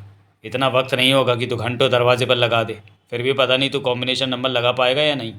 कन्हैया ने कुछ नहीं कहा। कोई और रास्ता निकाल। कन्हैया ने मुस्कुराकर मोना चौधरी से कहा, नाम तो तुम्हारा बहुत सुना है, परंतु देखा आज। मैं नहीं जानता था कि तुम इतनी खूबसूरत हो। उस दरवाजे की तरफ ध्यान दे। मोना चौधरी क्या उठी। ध्यान उसी तरफ है। कन्हैया क्या उठा। तुम्हारी खूबसूरती पर तो कई पंगे खड़े हो जाते होंगे। तू क्यों चिंता करता है? महाजन बोला। तू कौन है? कन्हैया ने एकाएक पूछा। नीलू महाजन। ओह, मोना चौधरी का खास साथी। तेरा भी बहुत नाम सुना है। एक पारसनाथ भी है ना, सबको जानता है। क्यों नहीं जानूंगा, सारी उम्र से यही सब धंधा कर रहा। बरूटा, कन्हैया ने एकाएक कहा। बोल। काम हो जाएगा। मतलब कि हम दरवाजे से भीतर जा पाएंगे? हाँ, कन्हैया देवधर ने सिर हिलाकर कहा। कैसे? वो दरवाज़ा बेशक आर्म्स प्रूफ ही सही, परंतु उस पर ड्रिल मशीन कामयाब रहेगी। ड्रिल उसमें छेद कर देगी। छेद करने से क्या होगा? विनय बरूटा के होठों से निकला। दरवाजे पर बड़े से गोल घेरे के रूप में ड्रिल से छेद किए जाएंगे। आधे आधे इंच पर छेद किया जाएगा। इस तरह छेदों वाला घेरा तैयार करने के बाद उस घेरे को ड्रिल से पूरे छेद करते हुए काटा जाएगा। उस घेरे का एक हिस्सा इतना कट जाए कि उसमें आरी जा सके, तो फिर आरी से घेरे को काट देना आसान रहेगा। आरी से तो उस 2 इंच मोटी स्टील की चादर को काटेगा? बरूटा ने तीखे स्वर में कहा। कन्हैया देवधर मुस्कुराया। शक है तुझे? आरी 2 इंच मोटे स्टील को नहीं काट देगी। वो आरी साधारण नहीं होगी, बैटरी से चलने वाली स्टील के ब्लेड की आरी होगी और बहुत ही तेज़ी से काम करेगी। मैं एक बार उसका इस्तेमाल कर चुका हूँ, वो शानदार है। हमने चादर नहीं काटनी, ड्रिल से दरवाजे पर छेदों रूपी बड़ा सा गोल घेरा तैयार कर चुके होंगे हम। छेदों के बीच जो आधे आधे इंच भर का स्टील होगा, सिर्फ उसे ही काटना होगा। वो आसानी से कट जाएगा। ड्रिल करने से आसान होगा ये। इस तरह हम दरवाजे के भीतर जा पाएंगे। ड्रिल मशीन भी हमें हैवी ड्यूटी की लेनी होगी और उसमें लगाने वाले बट भी हैवी ड्यूटी के लेने हैं कि वो दरवाजे में छेद कर सके। मतलब कि काम हो जाएगा पक्का। दरवाजे का घोल घेरा काटने में कितना वक्त लगेगा तुम्हें? कम से कम 4 से 5 घंटे, सॉरी 6 घंटे। तुम ज़्यादा वक्त ले रहे हो कन्हैया। कम वक्त ले रहा हूँ, वरना इस तरह के दरवाजे को काटने के लिए 2 दिन चाहिए। विनय बरूटा ने मोना चौधरी से कहा। तुम क्या कहती हो? काम इसने करना है, मेरे कुछ भी कहने की ज़रूरत नहीं, मोना चौधरी बोली। कहीं मौके पर तुम हाथ खड़े कर दो कि ये काम नहीं हो सकेगा। महाजन क्या उठा। कन्हैया देवधर मुस्कुराया, फिर बड़े प्यार से बोला, आज तक तो ऐसी नौबत नहीं आई, इस बार आ जाए तो कह नहीं सकता। ये वही काम करने के लिए हाँ कहता है जो इसे पता हो कि कर लेगा, बरूटा ने कहा। अब तुम बताओ, कन्हैया ने बरूटा से कहा। यह दरवाज़ा कहाँ का है और मुझे क्या मिलेगा? ये काम मैं तुमसे मुफ्त में कराने की सोच रहा हूँ, बरूटा कह उठा। अगले काम मुफ्त में कर दूंगा, पर ये वाला नहीं। ये वाला क्यों नहीं? बरूटा मुस्कुराया। क्योंकि इस काम में मोना चौधरी है, और जाहिर है कि जिस काम में मोना चौधरी फंसी होगी वहाँ मोटा माल होगा। इतना भी मोटा माल नहीं, बरूटा ने मुंह बनाकर कहा। तो कितना मोटा माल है? कन्हैया ने बरूटा को देखा। तुझे 1 करोड़ दूंगा। मुझे मालूम तो होगी काम कहाँ करना है। सुपर वॉल्ट में। बर्ली में? हाँ। 1 करोड़ तो कुछ भी नहीं है, उस वॉल्ट में तो बहुत कीमती माल। कन्हैया, बिना बरूटा बोला, हमें उस वॉल्ट में रखा एक ब्लैक डायमंड लेना है, बस। बस? हाँ बस, और कुछ भी नहीं लेना है। कन्हैया सोच भरी निगाहों से बरूटा को देखने लगा। कोई परेशानी है तुझे? मैं सोच रहा हूँ कि सुपर वॉल्ट से अच्छी रकम हासिल की जा सकती है, जबकि तुम कहते हो कि तुम लोगों ने सिर्फ एक हीरा लेना है। इसका मतलब मैं सुपर वॉल्ट में आधा घंटा रुक गया तो वहाँ से बहुत माल ले सकता हूँ। तुम ठीक सोच रहे हो, मोना चौधरी ने कहा। हमें वॉल्ट में रखे ब्लैक डायमंड से मतलब है, वो लेकर हम चले जाएंगे। तुम वहाँ आधा घंटे या 2 घंटे भी रुक कर जितना वॉल्ट लूटना चाहो लूट लेना, सारी दौलत तुम्हारी होगी। वो ब्लैक डायमंड कुछ खास है क्या? ये क्यों पूछ रहे हो? क्योंकि तुम लोग ब्लैक डायमंड के आगे कुछ भी सोच नहीं रहे, तो जाहिर है कि वो खास ही। हमें नहीं पता वो क्या है, महाजन बोला। किसी ने हमसे वो डायमंड मांगा है, उसे वो डायमंड देना है। तो ये बात साफ हो गई कि मैं वॉल्ट को लूटना चाहूँ तो तुम लोगों का एतराज़ नहीं होगा, कन्हैया बोला। कोई एतराज़ नहीं होगा। जो मुझे हासिल होगा वो मेरा होगा, तुम्हारा होगा। बरूटा, कन्हैया ने बिना बरूटा से कहा। मैं ये काम मुफ्त में करने को तैयार हूँ। कब करना है काम? 1-2 दिन में फ़ोन पर बता दूंगा। तब तक तुम ड्रिल और बैटरी वाली मशीन की आरी का इंतज़ाम। 4-5 लाख का खर्चा होगा, मैं दूंगा। तुम सामान इकट्ठा करो, आज से तैयारी शुरू कर दो। जो दरवाज़ा तुमने बताया वो वॉल्ट के भीतर का है या बाहर का? कन्हैया ने पूछा। वॉल्ट के भीतर का। तो वॉल्ट में कैसे प्रवेश किया जाएगा? उसका बहुत आसान इंतज़ाम है मेरे पास, ये मुझ पर छोड़ दो। फिर मैं चलता हूँ, तैयारी करता हूँ। बात हो जाने के बाद मैं फालतू का बैठना पसंद नहीं करता। मेरा यकीन है कि फालतू इकट्ठे बैठने पर बेकार की बातें होती हैं, जो कि सेहत पर बुरा असर डालती हैं। सामान का इंतज़ाम कर लो तो फ़ोन करना, बरूटा बोला। मेरे ख्याल में कल तक इंतज़ाम हो जाएगा। कन्हैया देवधर चला गया। बंदा काम करने वाला लगता है, महाजन बोला। समझदार और काबिल बंदा है, बरूटा ने कहा, और वेटर को इशारे से बुलाकर खाने पीने का ऑर्डर दिया। हमें एक बार फिर इस मुद्दे पर बात करनी चाहिए कि वॉल्ट में कैसे प्रवेश किया जाएगा। चंद बार बात करने पर कोई कमी पेशी हो तो नज़र आ जाती है, महाजन बोला। लेकिन बरूटा, एक बात समझ में नहीं आई। क्या? सौरभ शुक्ला की बीवी ने तुम्हें बाहरी दरवाजे का कॉम्बिनेशन नंबर बता दिया, परंतु बेसमेंट में मौजूद इस कमरे के दरवाजे का कॉम्बिनेशन नंबर क्यों नहीं? वो सौरभ शुक्ला को भी नहीं पता। क्या मतलब? शाम 4 बजे वॉल्ट बंद होने के समय सुपर वॉल्ट के मालिक का आदमी आता है और वही उस कमरे के दरवाजे का कॉम्बिनेशन नंबर सेट कर जाता है। ख्याल है कि वो रोज़ ही नया नंबर लगा देता होगा। तो उस आदमी को फंसाना चाहिए था तुम्हें। हर आदमी फंसने वाला नहीं होता, कुछ इतने ईमानदार होते हैं कि वो किसी भी कीमत पर अपने ईमान से बेईमानी नहीं करते। और इनकी साथ वाली टेबल पर नागमणि बैठी अपनी खूबसूरती बिखेर रही थी। रेस्टोरेंट में मौजूद हर किसी की निगाह रह रहकर नागमणि की तरफ उठ रही थी, जबकि वो कॉफ़ी पीने में व्यस्त थी। बदन पर वही जीन्स की पैंट और शर्ट थी। वो अपने में कॉफ़ी में मस्त लग रही थी, जबकि हकीकत ये थी कि अपनी शक्तियों के सहारे वो आसानी से इनके बीच होने वाली बातचीत सुन रही थी।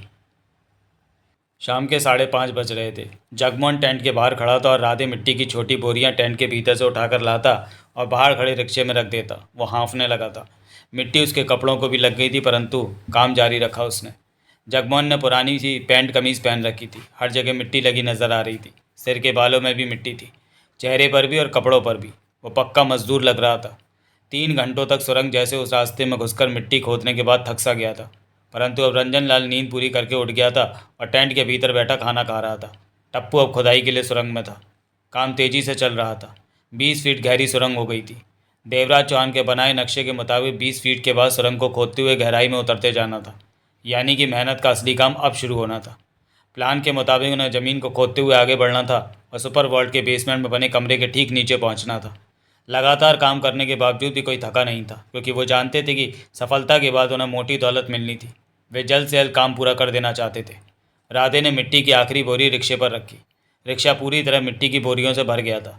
राधे पसीना साफ करता जगमोहन के पास आया और बोला, खुदाई गलत तरफ तो नहीं कर रहे? क्यों? गली इधर है और खुदाई वॉल्ट की इमारत की तरफ कर रहे। उधर नहीं, खुदाई गली के नीचे ही चल रही है, जगमोहन ने कहा। शुरू में गलती से रंजन लाल ने उस तरफ खोदना शुरू कर दिया था। 4-5 फीट खोदा, फिर गलती का पता चला तो इस तरफ खोदना शुरू कर दिया। तुमने देखा नहीं कि गली की तरफ खुदाई हो रही है? इस वक्त टप्पू उसी तरफ घुसा हुआ है। देखा है, दोनों तरफ ज़मीन के भीतर रास्ता जाते देखा तो पूछ लिया। राधे बोला, अब मेरा भी काम कर दे यार। नौकरी का? हाँ, काम तेरा बन जाएगा, मुझ पर भरोसा रख। जरा ये काम निपट लेने दे। किशन कह रहा था कि तुम उसकी नौकरी भी लगवा रहे हो। सोचा तो है, पर तेरी नौकरी तो इसलिए लगवा रहा हूँ कि तू झुरझुरी गांव का दामाद है।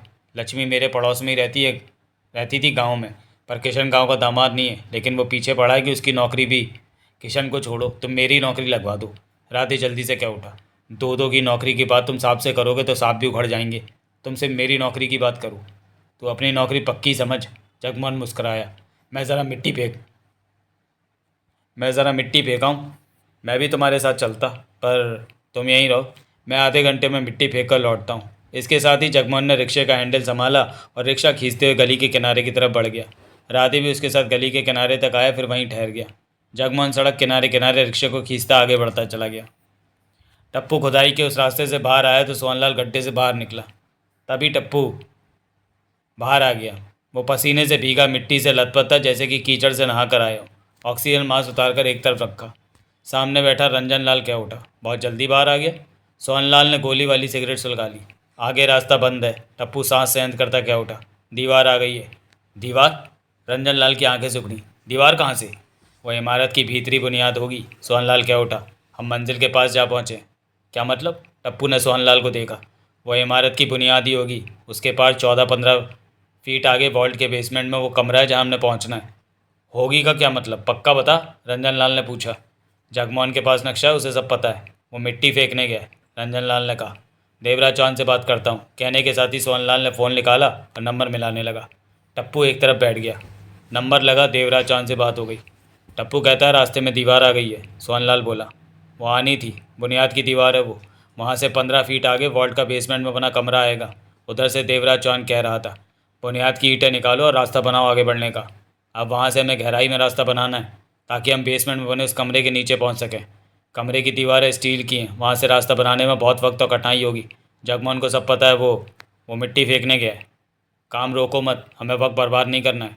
दूसरी तरफ से देवराज चौहान ने कहा, काम चल रहा है। सोहनलाल ने कहकर फ़ोन बंद किया। टप्पू से बोला, जैसा कि मैंने पहले भी कहा, वो बुनियाद की दीवार है। ईंट हटाओ और रास्ता बनाते हुए आगे बढ़ो। देवराज चौहान कहता है कि वहाँ से 15 फीट आगे स्ट्रांग रूम का वो कमरा है, वही हमारी मंजिल है। परंतु बुनियाद की दीवार से आगे हमें और गहराई में खुदाई करते हुए उतरते जाना है, ताकि हम उस कमरे में फ़र्श के नीचे जा पहुँचें। टप्पू ने गंभीर स्वर में कहा, फ़र्श के नीचे से रास्ता बनाते हुए उस कमरे में प्रवेश करना है। यही प्लान है देवराज चौहान का, सोहनलाल ने कहा। इतने गहरे में खुदाई करने से बुरा हाल होगा।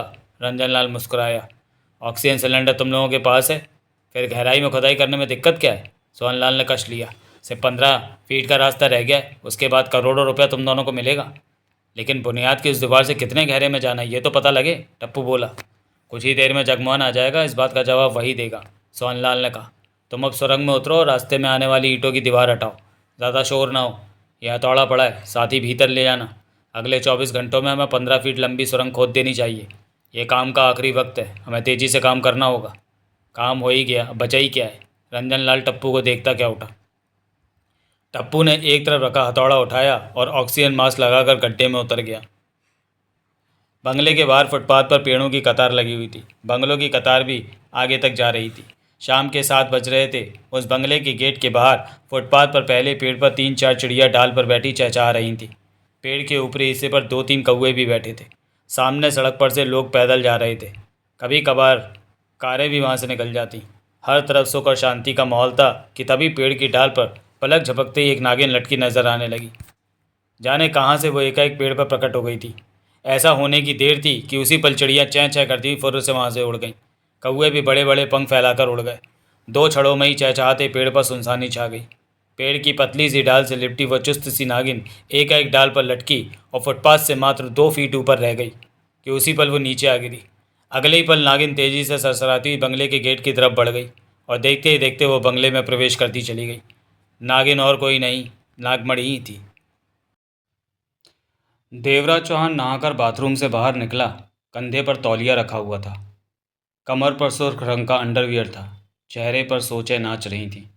सोचें सुपर वॉल्ट के नीचे खोदी जा रही सुरंग से ही वास्ता रखती थी। वो जानता था कि मंजिल अब और करीब आ गई है। ऐसे समय में बेहद सावधानी की ज़रूरत थी, वरना साला प्लान फेल हो सकता था। देवराज चौहान ने तौलिया बेड पर फेंका और वार्डरोब से कमीज़ पैंट निकालकर पहनी। उसके बाद कॉफ़ी बनाने के लिए किचन में चला गया। सिर के गीले बालों को हाथ से पीछे कर लिया था। वो सोच रहा था कि अब उसे ज़्यादा से ज़्यादा वक्त खुदाई वाली जगह के पास बिताना चाहिए। यूं जगमोहन वहाँ था। ऐसे में वो ना भी हो ऐसे में वो वहाँ ना भी हो तो भी कोई फ़र्क नहीं पड़ता था। जगमोहन सब जानता था कि कब क्या करना है, परंतु देवराज चौहान फिर भी अब वहाँ पर सबके पास रहने की सोच रहा था। कॉफ़ी बनाकर देवराज चौहान कांच के गिलास में कॉफ़ी संभाले ड्राइंग रूम में पहुंचा। सोफे पर बैठने जा रहा था कि एकाएक झटक गया। होंठ सिकुड़ गए। नज़रें कांच की सेंटर टेबल पर जा पहुंची, जहां कुंडली मारे नागिन बैठी थी और अपना मुंह ऊपर उठाए चमकती निगाहों से देवराज चौहान को ही देख रही थी।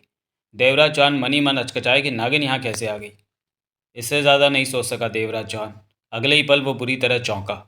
उसके देखते ही देखते नागिन का रूप बदला और सेंटर टेबल पर बेहद खूबसूरत युवती यानी नागमणि बैठी नजर आने लगी। देवराज चौहान के हाथ में थमा कॉफ़ी का गिलास ज़ोरों से हिला, फिर थम गया। आंखें कुछ फैल गई थीं। एक टक वो सेंटर टेबल पर बैठी खूबसूरत युवती को ही देख रहा था। नागमणि के चेहरे पर मीठी मुस्कान थी। देवराज चौहान को ही देख रही थी वो। फिर टेबल से उठी और पास ही सोफ़ा चेयर पर जा बैठी। शरीर पर जीन्स की पैंट और कमीज़ थी। होठों को अजीब से अंदाज में सिकोड़े देवराज चौहान नागमणि को ही देखे जा रहा था। हैरान हो गया देवा, नागमणि ने मुस्कुराकर कहा। देवा? देवराज चौहान के मस्तिष्क में बिजली कौंधी। वो अजीब सी निगाहों से नागमणि को देखने लगा। कौन हो तुम? देवराज चौहान ने खुद को संभाला। नागमणि, पूर्व जन्म से आई हो ना? हाँ, कैसे जाना? पूर्व जन्म के लोग ही मुझे देवा के नाम से पुकारते हैं। देवराज चौहान के माथे पर बल पड़ गए थे। क्या चाहती हो? तुम्हें? क्या मतलब? नागमणि मुस्कुराते हुए देवराज चौहान को देखती रही, फिर कह उठी। तुझे लेने आई हूँ। तेरे पूर्व जन्म में मुझे तेरी ज़रूरत है। पागल हो क्या? देवराज चौहान के होंठों से निकला। मैं पूर्व जन्म में नहीं जा सकता। मैं ले जाऊंगी तुझे। मैं जाना नहीं चाहता, पर मैं तुझे लेकर ही जाऊंगी। नागमणि की आवाज़ शांत थी। तुझे लेने जो आई हूँ। देवराज चौहान नागमणि को देखता रहा। क्या सोच रहा है देवा? नागमणि मुस्कुराई। पूर्व जन्म में मैं तुझे नहीं जानता, तुम्हें कभी देखा भी नहीं। ज़रूरी तो नहीं कि तुमने हर किसी को देखा हो। तो तुम मुझे लेने आई हो पूर्व जन्म के लिए? देवराज चौहान खुद को संभाल चुका था। कॉफ़ी का घूंट मारा। हाँ। तुम्हारा नाम नागमणि है? हाँ। किसकी बेटी हो तुम? कहने को अजांची की, परंतु नाग बाबा की बेटी हूँ मैं। क्या काम लेना चाहती हो पूर्व जन्म में मुझसे? ये तो पूर्व जन्म में जाने के बाद ही बताऊंगी, नागमणि ने कहा। तुम मुझे पूर्व जन्म में नहीं ले जा पाओगी, क्योंकि मैं जाना नहीं चाहता। तुझे चलना ही पड़ेगा देवा, नागमणि ने गंभीर स्वर में कहा। तू मेरी शक्तियों के बारे में नहीं जानता। मेरी ताकतों का कोई मुकाबला नहीं है। नाग बाबा ने मुझे बहुत शक्तियाँ दे रखी हैं। मैं अपना काम हर हाल में पूरा करके रहूँगी। देवराज चौहान मुस्कुराया। नजरें नागमणि पर थी। तेरे साथ साथ मिन्नों की भी ज़रूरत है, वो भी पूर्व जन्म में जाएगी। देवराज चौहान की आंखें सिकुड़ी, मुस्कान गायब हो गई। तो मोना चौधरी चलने को तैयार है? अभी उससे बात नहीं की, परंतु वो चलेगी। तुम दोनों के ग्रह एक हो रहे हैं, राहें भी एक हो रही हैं। ये शुभ संकेत है इस बात का कि तुम दोनों के पूर्व जन्म जाने का वक्त करीब आ रहा है। राहें एक हो रही हैं? मैं समझा नहीं। मैं समझाऊंगी भी नहीं, ये बताना मेरा काम नहीं है। सब कुछ जल्दी सामने आ जाएगा, नागमणि ने मुस्कुराकर कहा। इन दिनों तुम ब्लैक डायमंड को पाने की कोशिश में हो। तुम्हें कैसे पता? देवराज चौहान के होंठों से निकला। मुझे सब पता है, सब कुछ पता है, नागमणि बोली। परंतु वो डायमंड नहीं है। क्या मतलब कि वो डायमंड नहीं है? देवराज चौहान के माथे पर बल दिखने लगे। मतलब यही कि वो डायमंड नहीं है, परंतु तुमने उसे पाना ही था। जब वो हाथ में आ जाए तो उसे संभाल कर रखना। ये सब संकेत हैं कि तुम खुद ही पूर्व जन्म में जाने की तैयारी में जुटे हो। देवराज चौहान के चेहरे पर अजीब से भाव थे। मैं तुम्हारी बात का मतलब नहीं समझ पाया। हर बात का जवाब तुम्हें आने वाला वक्त देगा देवा। मुझे जब भी पूर्व जन्म में जाना होता है तो पेशीराम आकर बताता है। ये पहली बार है कि अभी तुम्हारे पास पेशीराम तो क्या कोई भी नहीं आ सकता। मैंने सबके रास्ते बंद कर रखे हैं कि कोई तुम तक ना पहुँचे। तुमने ऐसा क्यों किया? क्योंकि मैं अपने काम में अड़चन नहीं चाहती। तुम्हारा काम? तुम्हें और मिन्नो को अपने साथ पूर्व जन्म में ले जाना। तुम ऐसा नहीं कर सकोगी मेरी मर्ज़ी के बिना। तुम्हारी सहमति से ही तुम्हें ले जाऊंगी देवा, और वक्त आने पर तुम्हारी सहमति भी बन जाएगी। हालात बहुत कुछ बदल देते हैं। तुम जो काम कर रहे हो वो करते रहो। मैं तुम्हें परेशान करने नहीं आई। मैं तो तुमसे छोटी सी मुलाकात करने आई थी। फिर भी एक बात तुम्हें ज़रूर बताऊंगी। क्या? पूर्व जन्म के अजांची के कुल देवता मुंडका ने मेरा ब्याह तेरे साथ बांधा है। मेरी शादी नगीना के साथ हो चुकी है। देवराज चांद के होंठ बिछ गए। ऐसे में मुंडका कौन होता है जो? मैंने तो तुम्हें खबर दी है देवा। तुम क्या मेरे साथ ब्याह करने के लिए मुझे पूर्व जन्म में ले जाना चाहती हो? नहीं, इसलिए नहीं। काम तो कुछ और है। लेकिन मेरे साथ ब्याह करना चाहो तो मुझे ऐतराज़ नहीं होगा। असंभव। देवराज चांद के दांत भिज गए। ये कभी भी संभव नहीं हो सकेगा नागमणि। ये मैंने तेरी मर्जी पर छोड़ा। देवराज चांद क्रोध भरी नज़रों से नागमणि को देखता रहा। नाराज़ मत हो देवा, मैं तेरे को परेशान करने नहीं आई। देवराज चांद का चेहरा कठोर ही रहा। मैं चाहूँ तो अपनी शक्तियों का इस्तेमाल करके तुझे और मिन्नू को पलक झपकते ही पूर्व जन्म में ले जा सकती हूँ। परंतु मेरी शक्तियाँ तुझे मुझे इस बात की इजाज़त नहीं देती कि तुम पर या मिन्नू पर शक्तियों का इस्तेमाल करूँ। मेरी शक्तियों का मुझे आदेश है कि देवा और मिन्नू को रजामंद करके पूर्व जन्म में लाना है, ज़बरदस्ती नहीं। ज़बरदस्ती की तो सारे काम बिगड़ जाएंगे। जो काम मैं तुम दोनों से कराना चाहती हूँ वो कभी भी पूर्ण नहीं होगा। मैं अपने पूर्व जन्म का सफ़र नहीं करना चाहता। देवराज चौहान ने कठोर स्वर में कहा। तुम वापस चली जाओ।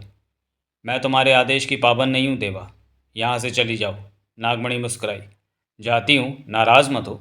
लेकिन इतना ज़रूर कहूँगी कि तुम्हारी पूर्व जन्म की दुनिया से ये दुनिया कहीं बेहतर है। अगर मजबूरी ना होती तो मैं कभी पूर्व जन्म में वापस न जाती। तुमने ये क्यों कहा कि मेरी और मोना चौधरी की राहें एक हो चुकी हैं? क्योंकि एक हो चुकी हैं। नागमणि हौले से हंसी। कैसे? बोला तो अभी नहीं बता सकती। आने वाला वक्त ही तुम्हें इस बात का जवाब देगा। मतलब कि तुम जानती हो? हाँ। देवराज चौहान ने सख्त निगाहों से उसे देखा। मोना चौधरी इस वक्त कहाँ है? मिन्नो के बारे में मैं कुछ नहीं बताऊंगी। क्यों? ऐसा करना मेरे काम में नहीं आता देवा। मैं किसी भी हाल में पूर्व जन्म में प्रवेश नहीं करूंगा। देवराज चौहान ने दृढ़ स्वर में कहा। मत कर। नागमणि मुस्कुराई। देवराज चौहान उसे देखने लगा। मैंने बताया ना कि देवा और मिन्नो को उनकी रजामंदी से मैंने पूर्व जन्म में ले जाना है, तभी वो काम किया जा सकेगा जो मैं चाहती हूँ। तुम देखना, मैं तुम्हें पूर्व जन्म में चलने को कभी भी मजबूर नहीं करूँगी। तैयारी तुम खुद करोगे। ऐसा कभी नहीं होगा। नागमणि चेहरे पर मुस्कान लिए सोफ़ा चेयर से उठ खड़ी हुई। चलती हूँ देवा, अभी तो मुझे बहुत काम करने हैं। देवराज चौहान गंभीर निगाहों से नागमणि को देखता रहा। उसके देखते ही देखते नागमणि नागिन के रूप में आई और तेज़ रफ्तार में फर्श पर सरकती हुई बाहर की तरफ बढ़ गई। देवराज चौहान उसे तब तक देखता रहा जब तक कि वो निगाहों से ओझल ना हो गई। देवराज चौहान के चेहरे पर चिंता नजर आने लगी। पूर्व जन्म के सफ़र के बारे में सोचकर उसने गहरी सांस ली। मन में बेचैनी आ बसी थी। उसे पेशीराम की कमी महसूस हो रही थी कि इस बारे में बात करने पेशीराम यानी फ़कीर बाबा नहीं आया। नगीना अपने बंगले पर मौजूद थी। इस वक्त फुर्सत में बंगले के ड्राइंग रूम की साफ़ सफाई कर रही थी। वहाँ रखी चीज़ों को झाड़ पहुँच रही थी। शाम के 7:30 बज रहे थे। बंगले में रोशनियाँ ऑन थी। नौकरानी आशा किचन में रात का खाना बनाने में लगी थी। पूरा बंगला शांत और सुखमय महसूस हो रहा था। काम करते करते एकाएक नगीना सीधी होकर खड़ी हो गई। अगले ही पल उसकी आंखों में कांच जैसी चमक उभर आई। अब नगीना पहले से भी चौकस और सतर्क दिखने लगी थी। नोट: पाठकों को याद होगा कि नगीना में जब जब गुड्डी का प्रवेश होता है उसकी आंखों में कांच जैसी चमक आ जाती है। ये सब कुछ आप पूर्व प्रकाशित उपन्यास गुड्डी और मंत्र में पढ़ चुके हैं। ये दोनों ही नॉवेल आपको अनिल मोहन की प्लेलिस्ट में मिल जाएंगे। उसी पल नगीना तेजी से एक तरफ रखे फ़ोन की तरफ बढ़ गई। फिर उसने रिसीवर उठाया और नंबर मिलाने लगी। रिसीवर कान से लग चुका था। दूसरी तरफ बेल जा रही थी। हेलो। फिर देवराज चौहान की आवाज़ कानों में पड़ी।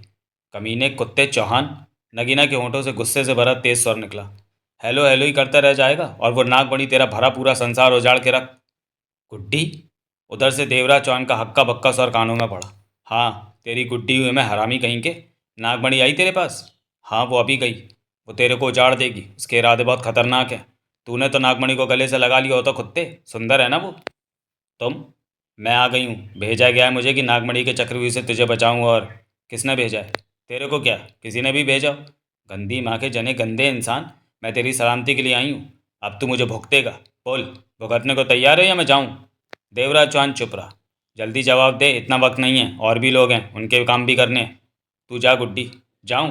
हाँ, नागमणि को मैं देख लूँगा। मैं अपनी औकात देख। नगीना के होठों से फटकार बड़ा स्वर निकला। तू क्या देख लेगा? 4 डकैतियाँ क्या कर ली? फन्ने का समझने लगा अपने आप को? तू नागमणि के सामने कुछ नहीं कर। अभी मुझे नहीं पता वो क्या करने। तेरे को नहीं पता, हमें तो सब पता है। तभी तो आना पड़ा मुझे। फुर्सत ना है हमें हर किसी के पास जाने की। अब मैं जिस काम के लिए आया हूँ वो तो पूरा करना ही होगा। किस काम के लिए आई? तेरे को बचाने के लिए भेजा है मुझे। तेरे को सही रास्ते पर डालने के लिए। मुझे मुझे तेरी ज़रूरत नहीं। चौहान कुत्ते, तो अपनी औकात से ज़्यादा उड़ रहा है।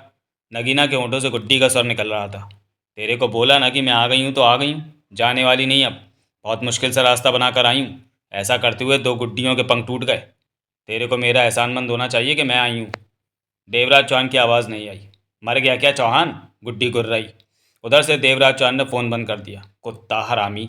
गुड्डी रिसीवर रखते बड़बड़ा उठी। साले की ऐंठन निकालनी पड़ेगी। पारसनाथ दिल्ली में अपने रेस्टोरेंट के ऑफिस केबिन में बैठा था। अभी अभी वो रेस्टोरेंट का चक्कर लगा कर आया था। सब काम रोज़ की भांति ठीक हाल में चल रहे थे। कुछ कागज़ों को देखने का मन बना रहा था कि एकाएक उसका ध्यान भटक कर मोना चौधरी और महाजन की तरफ चला गया। पारसनाथ ने तुरंत मोबाइल उठाया और मोना चौधरी के फ़ोन का नंबर मिलाने लगा। बात हो गई। कैसी हो मोना चौधरी? पारसनाथ ने कहा। जिस काम के लिए गई थी उसका क्या हुआ? 2-3 दिन में काम शुरू हो जाएगा। मोना चौधरी की आवाज़ कानों में पड़ी। मतलब कि ये काम किया जा रहा है? हाँ, तो मैं भी आता हूँ। अभी तुम्हारी ज़रूरत नहीं, काम शायद तुम्हारे बिना हो जाएगा। बरूटा ठीक चल रहा है? अभी तक तो ठीक ही है। मेरी ज़रूरत हो तो बता देना, पारसनाथ ने कहा और फ़ोन बंद कर दिया। अगले ही पल पारसनाथ बुरी तरह चौंका, फिर तुरंत कुर्सी छोड़कर खड़ा हो गया। सामने टेबल पार कुर्सी पर नागिन अपना फन फैलाए बैठी थी। 2 पल तो पारसनाथ को समझ नहीं आया कि क्या करे। तभी देखते ही देखते वो युवती के रूप में बदल गई और कुर्सी पर बैठी नागमणि दिखाई देने लगी। ये देखकर तो पारसनाथ की हवा गुम हो गई। वहाँ के फाड़े नागमणि को देखने लगा। नागमणि मुस्कुरा रही थी। हैरान हो गया परसू। पारसनाथ हैरानी से उछल पड़ा। फटी फटी आंखों से नागमणि को देखने लगा।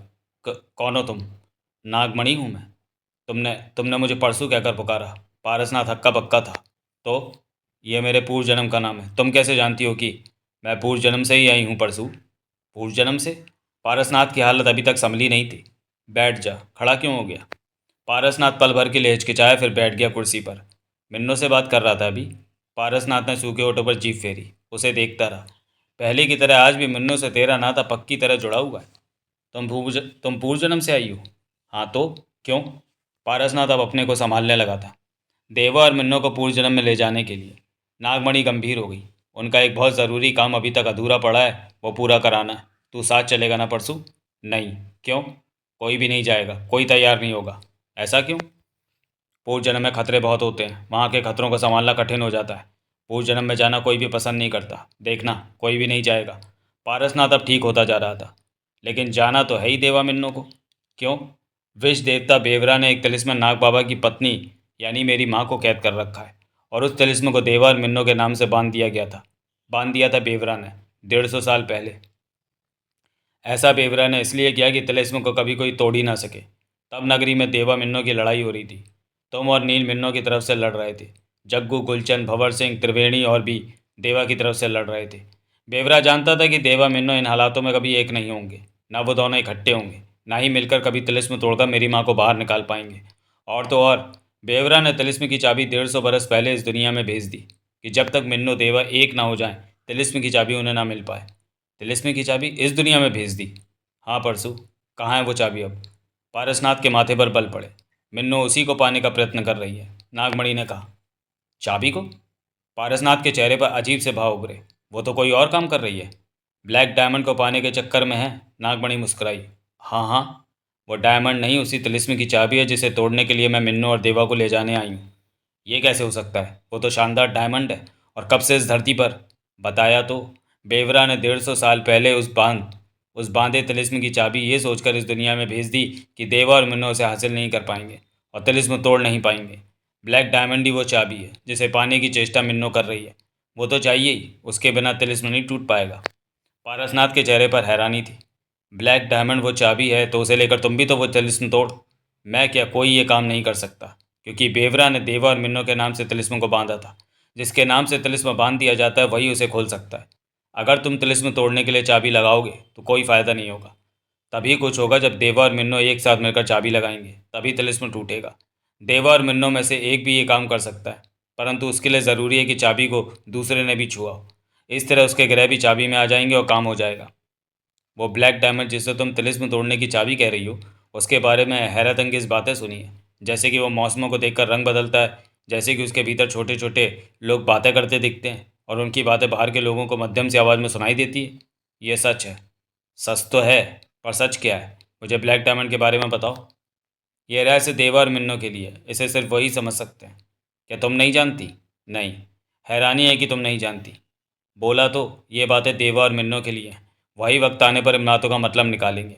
इस बारे में किसी को बताना मेरे कर्म में नहीं आता। ये नियम के खिलाफ है। कैसा नियम? पूर्वजन्म की बड़ी शक्तियों द्वारा बनाए गए नियम को कोई भी कितना भी ताकतवर क्यों ना हो जाए, उन्हें नियमों से बनकर काम करना पड़ता है। कोई नियमों से बाहर जाता है तो बड़ी शक्तियाँ उसे सज़ा देने के लिए किसी को भेज देती हैं। पारस ना समझ ना पाया कि क्या कहे। नागमणि फिर कुछ कहने लगी कि तभी तेजी से दरवाज़ा खुला और एक आदमी ने भीतर प्रवेश किया। पारसनाथ और नागमणि की निगाह उस पर गई। क्या बात है सुंदर? क्या बात है सुंदर? पारसनाथ ने पूछा, जबकि सुंदर नाम का वो आदमी आंखें फाड़े नागमणि को घूर रहा था। तभी नागमणि की नज़र तेजी से घूमी और खुद ब खुद ही एक तरफ लगे सीसीटीवी के कैमरे के लेंस पर जा टिकी। नागमणि के माथे पर बल पड़े, चेहरा कठोर हो गया। वो उठ खड़ी हुई। सुंदर, क्या बात? सर, ये औरत नहीं नागिन है।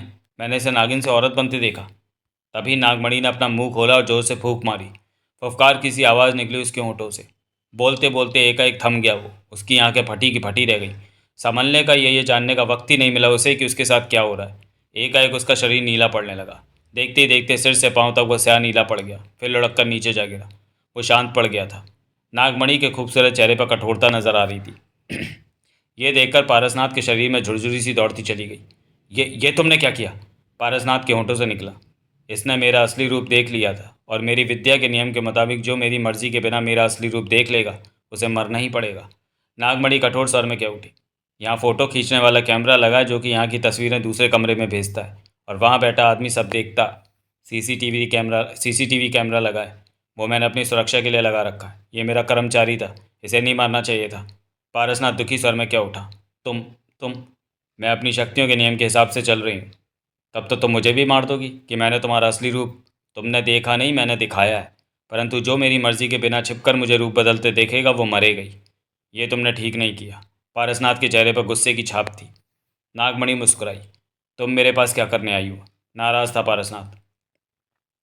तुम जो काम चाहती हो उसमें मैं कुछ नहीं कर सकता। बेहतर होगा मोना चौधरी के पास जाओ और परसू। नागमणि ने मुस्कुराकर कहा, मेरे काम तो तू ही आएगा। क्या मतलब?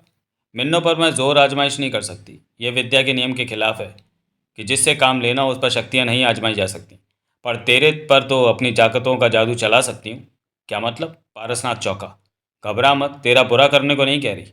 नागमणि हंस पड़ी। तुम चाहती क्या हो मुझसे? पारसनाथ गुस्से से बोला। फिर क्या उठा? एक मिनट, मैं पहले सीसीटीवी कैमरा बंद कर दूं। मैं नहीं चाहता कि तुम्हें पुनः किसी की जान लेने का कोई बहाना मिले। मैंने सब ठीक कर दिया। क्या? पारसनाथ की आंखें सिकुड़ी। तुम्हारा फ़ोटो खींचने वाला यंत्र खराब कर दिया है। कैसे? अपनी शक्तियों से। ये मेरे लिए चुटकियों का काम है, परंतु तुम इंसान इन बातों से हैरान हो जाते हो क्योंकि इस दुनिया के लोग शक्तियों के बारे में कुछ नहीं जानते। गिनती के ही लोग इस दुनिया में हैं जो ये सब जानते हैं। पारसनाथ ने अपना माथा पकड़ लिया। परेशान हो गए? नागमणि मुस्कुरा रही थी। माथा छोड़ पारसनाथ ने तीखी नज़रों से नागमणि को देखा। मैं तुम्हें वश में करने जा रही हूँ परसू। अब तुम मेरे कहे अनुसार काम करोगे। ये कभी नहीं हो सकता। पारसनाथ गुस्से से कह उठा। यही होने जा रहा है परसू। मैं तुम्हें वश में कर रही हूँ। वही होगा जो मैं तुम्हारे दिमाग में डाल दूंगी, वही तुम करोगे। वैसे तुम पूरे होश में होगे। तुम्हें सब पता होगा कि तुम क्या कर रहे हो। तुम जानते होगे कि मेरे वश में होकर ये सब कर रहे हो, परंतु ये किसी से कह नहीं सकोगे। मेरा काम करने से तुम पीछे भी नहीं हट सकोगे। जो काम भी मैं तुम्हारे दिमाग में डालूंगी वो तुम करते ही जाओगे। जानते हो मैं तुम्हारे दिमाग में क्या डालूंगी? यही कि मिन्नो को पूछ जन्म में चलने को तुम तैयार करो। बकवास कर रही हो, मैं कुछ नहीं करने। रुको, हिलना मत। तुम्हारी आंख में कुछ है, पलक मत झपकाना। मेरी आंखों में देखो फौरन। बस यही गलती कर गया पारसनाथ। नागमणि की आंखों में देखा उसने। अगले ही पल पारसनाथ को अपने शरीर में, अपने सिर में बिजली सी दौड़ती महसूस हुई। नागमणि के चेहरे पर जहरीली मुस्कान नाच उठी। पारसनाथ ने दोनों हाथों से सिर पकड़कर हिलाया। सब ठीक है परसू। अब तुम मेरे वश में हो चुके हो। तुम अब मेरे कहने से बाहर नहीं जा सकते। नागिन की आंखों में झांकोगे तो अंजाम भुगतना ही पड़ेगा। पारसनाथ को एकाएक अपनी सोचों में बदलाव महसूस होने लगा। वो सब समझ रहा था परंतु नागमणि के खिलाफ सोच भी नहीं पा रहा था। परसू, तुमने मिन्नो को पूर्व जन्म में चलने के लिए तैयार करना। मैं ऐसा ही करूँगा। तुमने ये नहीं बताना कि उसे कि मुझसे मिले हो। तिलिस्मी की चाबी के बारे में नहीं बताना। मिन्नो जो कर रही है उसे करने दो। जिसे तुम ब्लैक डायमंड कहते हो और मैं चाबी, उसे पा लेने दो मिन्नो को। उसे साथ लेकर ही देवा मिन्नो ने पूर्व जन्म में जाना है। समझ गया परसू? समझ गया, पारसनाथ ने सिर हिलाया। अब मैं तेरे दिमाग में वो सब डाल देती हूँ जो तुझे करना है। मेरी आंखों में देख। पारसनाथ ने नागमणि की आंखों में देखा। अगले ही पल पारसनाथ को पुनः मस्तिष्क में बिजली की लहरियां दौड़ती महसूस हुई। फिर सब कुछ शांत हो गया। पारसनाथ के चेहरे पर बेचैनी नजर आने लगी थी। मैंने सब कुछ तुम्हारे दिमाग में डाल दिया है कि तुमने मिन्नो से कैसे बात करनी है, क्या बात करनी है। मेरा काम अभी से शुरू कर दे। अब तू मिन्नो के पास मुंबई जाएगा। हाँ। अगले ही पल पारसनाथ झुंझला कर बोला, ये मुझे क्या हो गया है? अब तू मेरे इशारों पर नाच रहा है परसू। नागमणि हंस पड़ी। सब कुछ तुझे पता रहेगा परंतु तेरे होंठों से वही बात निकलेगी जो मैं चाहूँगी। तू किसी से मेरी शिकायत नहीं कर सकेगा। नागमणि के रंग अभी तूने देखे ही कहाँ हैं। चलूँगी, जब ज़रूरी हुआ तब तुझसे मिलने आऊँगी। पारसनाथ के देखते देखते नागमणि नागिन बनती चली गई। फिर चेयर से नीचे उतरी। उसके बाद वो कहाँ गई पारसनाथ नहीं देख पाया। ढूंढने की कोशिश की तो ढूंढ नहीं पाया। फिर पारसनाथ की निगाह सुंदर की लाश पर जा टिकी, जो कोयले की तरह काली हो चुकी थी। इस लाश को यहाँ से हटाना था और इसके घर वालों को उचित रकम भी देनी होगी कि वो अपना पेट भर सके। बेचारा खामा खा मारा गया। पारसनाथ बहुत परेशान दिख रहा था।